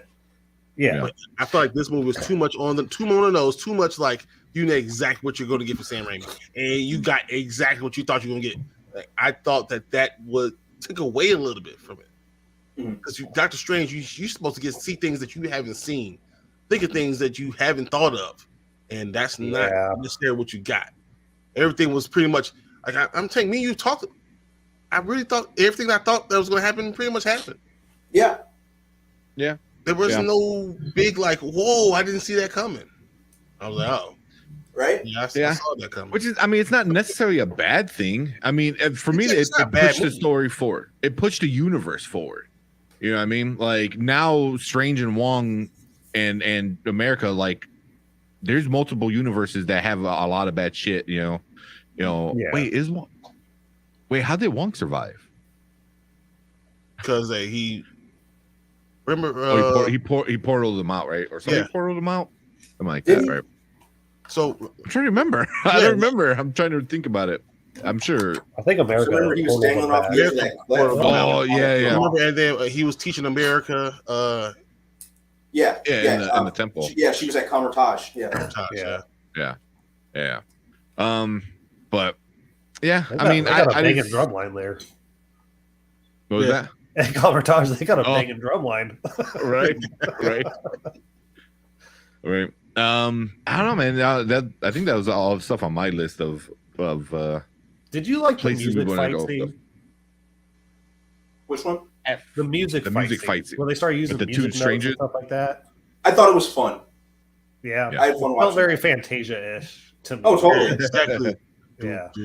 At first it was a little annoying, Right? but then I grew to like it. At first I'm like, what? But same thing with the tunnel scene when they stop running. I'm like, ugh. And then they did. I'm like, I'm digging it. You know, but it wasn't like a thing that I liked at first. I was like, huh, and then it played on more, and it kind of like catches you right away, or not right away, but You eventually. got to lean into like kind of some of the more kind of the more whimsical when you do these comic book movies and stuff like that. Yeah. So yeah, I had fun. It gave me a chuckle. I figured Danny Yeah. Elfman's that was like his request. Like, I'll come score the movie, but Mm. you have to put this in. You have to have a That'd be music awesome. fight. Yeah, I could see that being Elfman's call for Yeah, sure. like let's have a music fight. he wrote the music for that fight. Yeah. Like, I can see that. Yeah, But, Elfman had yeah, no overall. trouble with the musical score. I loved it. Yeah. Trying to think of anything like major else. Oh, the one thing. So like you said, like I like in the first movie, there's the mirror dimension and stuff like that, and then they did this in this one with Wanda, and Wanda's like, nah. So Well, it's they like trap her in it. your tricks, your tricks, like I'm gonna use against you kind of thing. And I'm like, where she turned the mirrors into water and reflections. I was like, Yeah. that was, That part and was then the way cool. she came out of was it shield or a gong or whatever, Mhm. and she was like, Yeah, it was like, oh, that was freaky. mhm. Yeah, that that was like was pretty Snow White freaky. in the Huntsman or whatever. Mhm. With Charlie Theron. With That Charlize Theron. was, it was just like that. Like I saw, I've seen this before. Oh yeah, Yeah. that's Yeah. right. Oh yeah. You know? Yeah. But I don't want everyone to misunderstand when we're rating this thing, and as I said, I still see it as a now. I'm rating it as a top level Marvel movie. That's what as far as just a movie, it's a great movie. It's great. Oh, it's a great movie. Yeah. I already could complain about it on my comic book level, and of the movies, the way movies are put together. But it's still a really, really good movie. Oh yeah, it's a great movie, and as much as I love the MCU, let's face it, a lot of the movies have gotten kind of, to an extent, kind of cookie cutter and formulaic, and you know what to expect. Mhm. And this Yes. kind of this to kind of have a break from that formula and kind of break the mold, so to speak. I'd be fine if Marvel did more of that and Feige hired these directors like Raimi or Gunn and Waititi and just kind of stepped aside and let them do their thing. Mhm. So in that regard, yeah, I was very, very happy with it. I'd say it's and I know this is my first time with you guys, but yeah, I'd say it's a now as well. Yeah. So one thing, since we're kind of talking about ratings, we skipped the Rotten Tomatoes. So Rotten Tomatoes, the tomato meter gave it a 75, which is the critics, and then the audience, they have 10,000 plus verified ratings for the audience, and it's at 87%. But then the main thing is It's the money. a good movie. How much money did it make? It made a buttload of money. Like insane. I think there was a thing that Oli wound up sharing in the group that it is now the top 10 highest grossing movie for opening weekends. Yeah, we're The we're getting that third movie. Yeah, oh, for sure. Yeah. But out of the top 10, this is the 5. fifth MCU movie. So you're talking about 5 out of the 10 of the highest grossing box office weekends are all MCU movies. That's insane. That MCU owns half of like best weekend. Yeah. So I got a yeah, I'm question trying to to see. ask. This real quick while he's looking for that.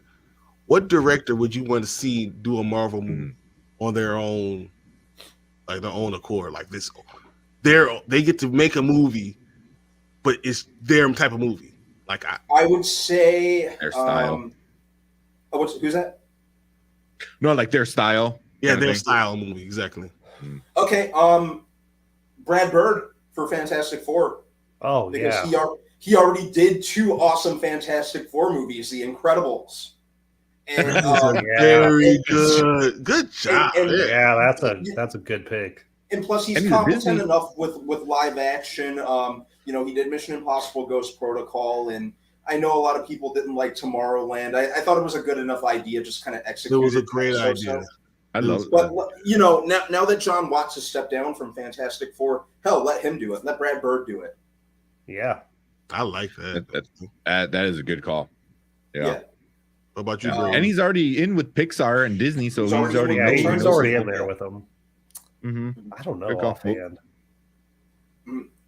I'd say him or they announced they're doing either a Nova movie. It's either going to be a movie or a TV show. Joseph Kosinski, who did Tron Legacy, and he's also doing the new Top Gun movie. He did Oblivion. He's pretty awesome with visuals. Just going by visuals alone, I'd love to see him take on Nova. Yeah, I like that. I like that. Mhm. That'd be good. I'm trying to think thinking of like other. I'm thinking like, can you see like Quentin Tarantino doing Spider-Man? Like, you know, like something like just totally out of left field that you just was like, wow, really? You allowed him to do that? That brings up a Right. good question. So if John Watts left Fantastic Four, is he not doing like the next batch I of think he Spider-Man is. movies? I think that's what he said. He said, I can't wait to work with Marvel still again. He's doing Spider-Man. He's doing Spider-Man. I think he just needed a little hiatus from superhero movies, you know, which is well earned. He just But gave why us hire him to do Fantastic Four too initially? Because I think that's the direction they want. They want that type of movie, that type of directing. They don't want someone who's going to put themselves too much into the story. They want someone who Also, he could have helped edit the script, you know, because like once the script's written, the director goes in and rewrites a lot of stuff. So I wonder if they're like, we want your take on it. I mean, that could always be a move too, where they hire a director because they want a certain direction pre-production, but once production comes, they want somebody else, you know. Yeah. So, I mean, and he already knows, like you said, like the style, the idea, like where things need to go. So he could have worked on the script a little bit more and stuff like that. But yeah, I don't think he's angry. Where I think the guy from Doctor Strange 2, I think he's kind of pissed. I don't know if he's going to come back. And I don't know, because Ethan Hawke talked to him, and he talked to him before he took the Moon Knight role. Yeah, and he did that, and he's like, I think he had a different idea for Doctor Strange 2. And then they started introducing the multiverse stuff. Because, like, we talked before the show started, the IMDb synopsis for this movie is not at all what this movie is. And I wonder if that was originally what the idea was that Scott Derrickson was going to do. Yeah. Like that. But, I mean, Marvel's really good at finding, like, just very small, known, like, directors and... Yeah. Which is really interesting and kind of cool to see from time to time. You know, obviously we kind of get like the kind of established vets like Sam Raimi or Joe Johnston or but it is cool to see like these kind of lesser known directors who have done. Like I keep forgetting the guy's name who's doing the Blade reboot next year, but he's just known for these British indie films basically. Yeah, well, like James Gunn wasn't. Very James big. Gunn's good. No, he was strictly cult. Small like, horror he did a bunch of Chroma films and Slither and Super and stuff. So, oh my god, Slither. And the Russos were doing Community basically. So Community and Union and Arrested Development. Yeah. You know, they were known for comedy. You know. Yep. Do you let Krasinski? Do you let Krasinski direct Fantastic Four? I'd be cool with that. Yeah, I think so. It wouldn't be bad. I mean, he has enough knowledge of like how to use green screen and like CGI stuff, obviously, with his movies. So I think that he'd be a strong one. And you know what? He's such a vital actor that really Feige will be able to get his vision out there as much as he wants. So I could see Marvel do that, knowing that he has to rely on them because he's doing so much. Yeah. Yeah, I didn't even stop to think about that. You know, he's pretty much good as Earth 616 Reed at this point. Let's face it. Yeah. You can't introduce another one. Everyone's gonna be like, "Boo!" Throwing things at the screen. It's not Jim. You know, all that goodwill they just garnered with showcasing him as Reed would just go down the drain. Yeah. So I didn't even stop to think about that, man. Yeah, hell yeah. For him to direct Fantastic Four, for sure. So one thing was, you said directors. The first one that popped in my head was Guillermo del Toro. Ghost Rider.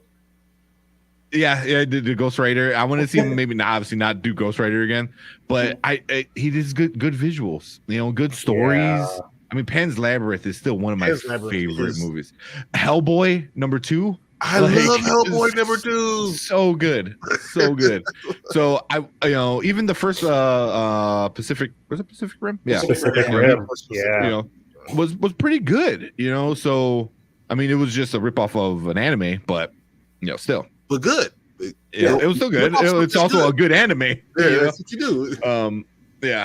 But yeah, I want to see him. But I don't know what character, what comic book character. Oh, that's why I said Ghost Rider. I was assuming you wanted to see him direct a Ghost Rider movie. Possibly. I was so I excited wouldn't to be too see like his Justice League Dark that like got scrapped.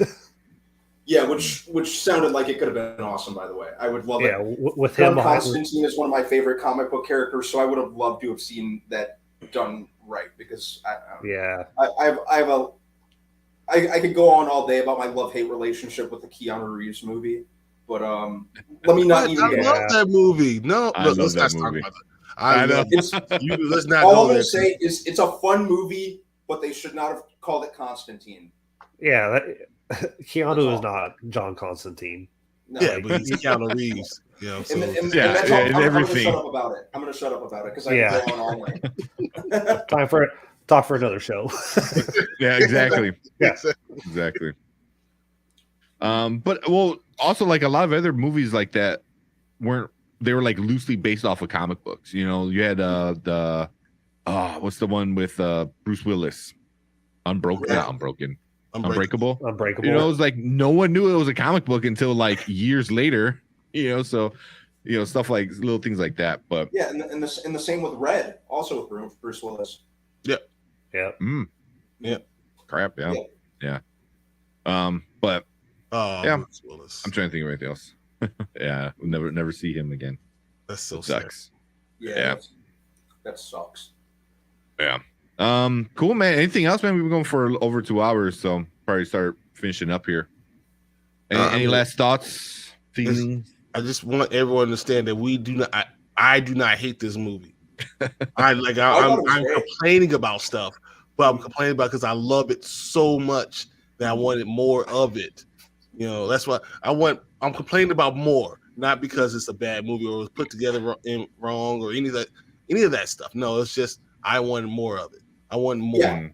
I think it was a good enough movie. There were some things that kind of prevented it from being a great movie, but it was good enough. I loved it. I'm probably going to see it 2 more times. But yeah, there were just a couple things that kind of stood in the way from it being a great movie. Yeah. But I loved it. I loved it. I thought it was good. I just didn't think it was great. That's all. Yeah. So, what about you, Brayden? I mean, I don't love it as much as you guys. I mean, I thoroughly enjoyed it, and I'm not saying it's a bad movie at all, but I don't know, something's just missing or off in it. But I love that they like pushed boundaries a lot in this movie and like let some of the horror elements like pop through, and like it wasn't like your like most of the other Marvel movies. Like it has its own look and flair to it. So like I applaud them a lot for that. Wanda looked like Carrie about 4 times. Yeah, no joke. Yeah. Well, that was the Terminator in this. Yeah, she was like she beat like Captain Marvel Reed Richards in mom jeans and no shoes. Mom jeans. Mom jeans and no shoes and shoes. Dude. Yeah. But yeah, I mean, I loved it. I really, really loved it. But I like Marvel movies that don't do it. Like I really like Eternals because it was so different from everything else, even though it got so much hate, you know. But again, it's another movie that pushed the story so far forward that I can't wait for a sequel and spin-offs and this and that. I don't know if we're gonna get a lot of it. I think that they have to get another director. They're going to have to do some changes because it's too much. Eternals reminds me too much of Thor: Dark World. Like it's too much. Yeah. It's too serious when in places where, and it's too many characters. So you're going to have to start focusing on something, and you're going to change the pacing of it. Yeah, but I think now that you know the characters, it's not hard to do a sequel because you're not introducing everybody. I agree. I think now you can focus on 4 or 5 of them, and then you can see pacing, and it's going to change. You can make it fun. Mm-hmm. You know, I think that's what they did with Ant-Man. Where they go further with it, and the thing that I really did appreciate about Eternals is going back to what you said. Like it at least, whether or not it stuck the landing is debatable, but it tried to do something very, very different than what we were used to, and I applaud it for that. Yeah. There's also the like you said, the director. I'm not a big fan of her. Was it Chloe Zhao?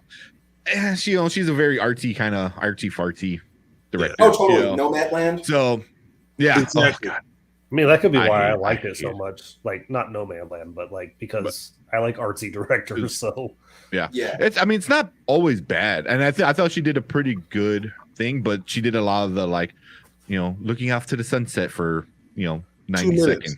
Like there's too no reason to do. Like, the movie shouldn't have been as long as it was. Yeah, it was Marvel's attempt at art house, and Yeah, exactly. Ang Lee tried that with Hulk back in 2003, and that didn't end so well. I did not end it at all. Well. Yeah, you don't take. Oh, this guy bashes everything. Oh, let me make it a masterpiece art. It's like, no, you gotta know what you're doing, man. Yeah, But so stuff like that, I always like when they change things up and push things and made it scary. I mean, there's a lot of people, like even Will said in his review, is like he had to tell his son like, hey, it's all good, and his son likes the horror genre and doesn't get scared. So it kind of tells you just when he said that about his son was kind of like he had oh yeah, it's cool. Yeah. So yeah, this is definitely for one that you don't take the kids to. Definitely unless they're super chill about seeing Zombies, a couple hundred people die. And, people dying Heads all getting over. blown up and stuff. Yeah. So, Vicious but, deaths. it is what it is. Yeah. People are going to talk about this for a long time. The one thing I do agree with Brian is the expectations were really high with everybody.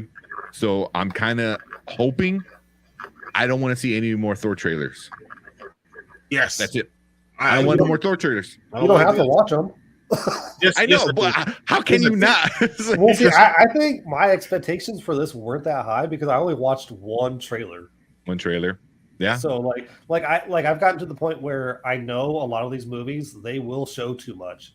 So if I know I'm going to see this movie, I'm not going to watch a lot of trailers. But if I'm kind of on the fence, I was like, first trailer, not great. Maybe I'll watch the second one, see if I want to see it. But Marvel movies, I know I have to go see them.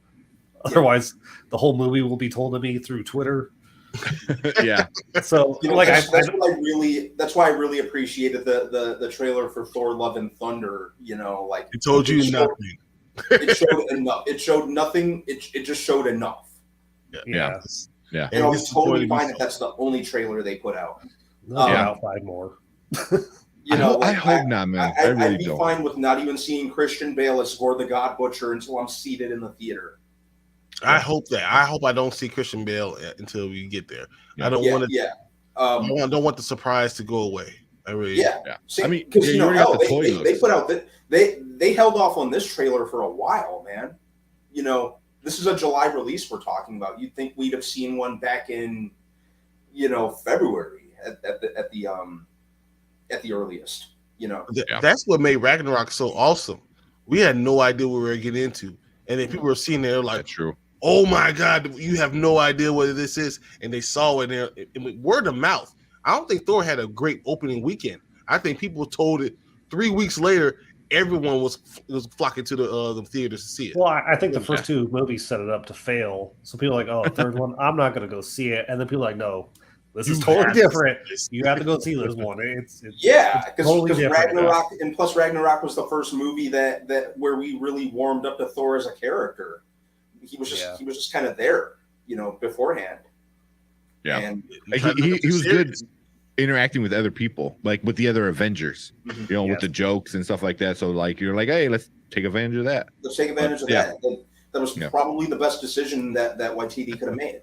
Yep. Yeah. But just make it let it be fun and open. And I think that's what you're going to do with some of these serious movies. That's too serious. You're going to have to make it fun and open. Mm-hmm. I agree.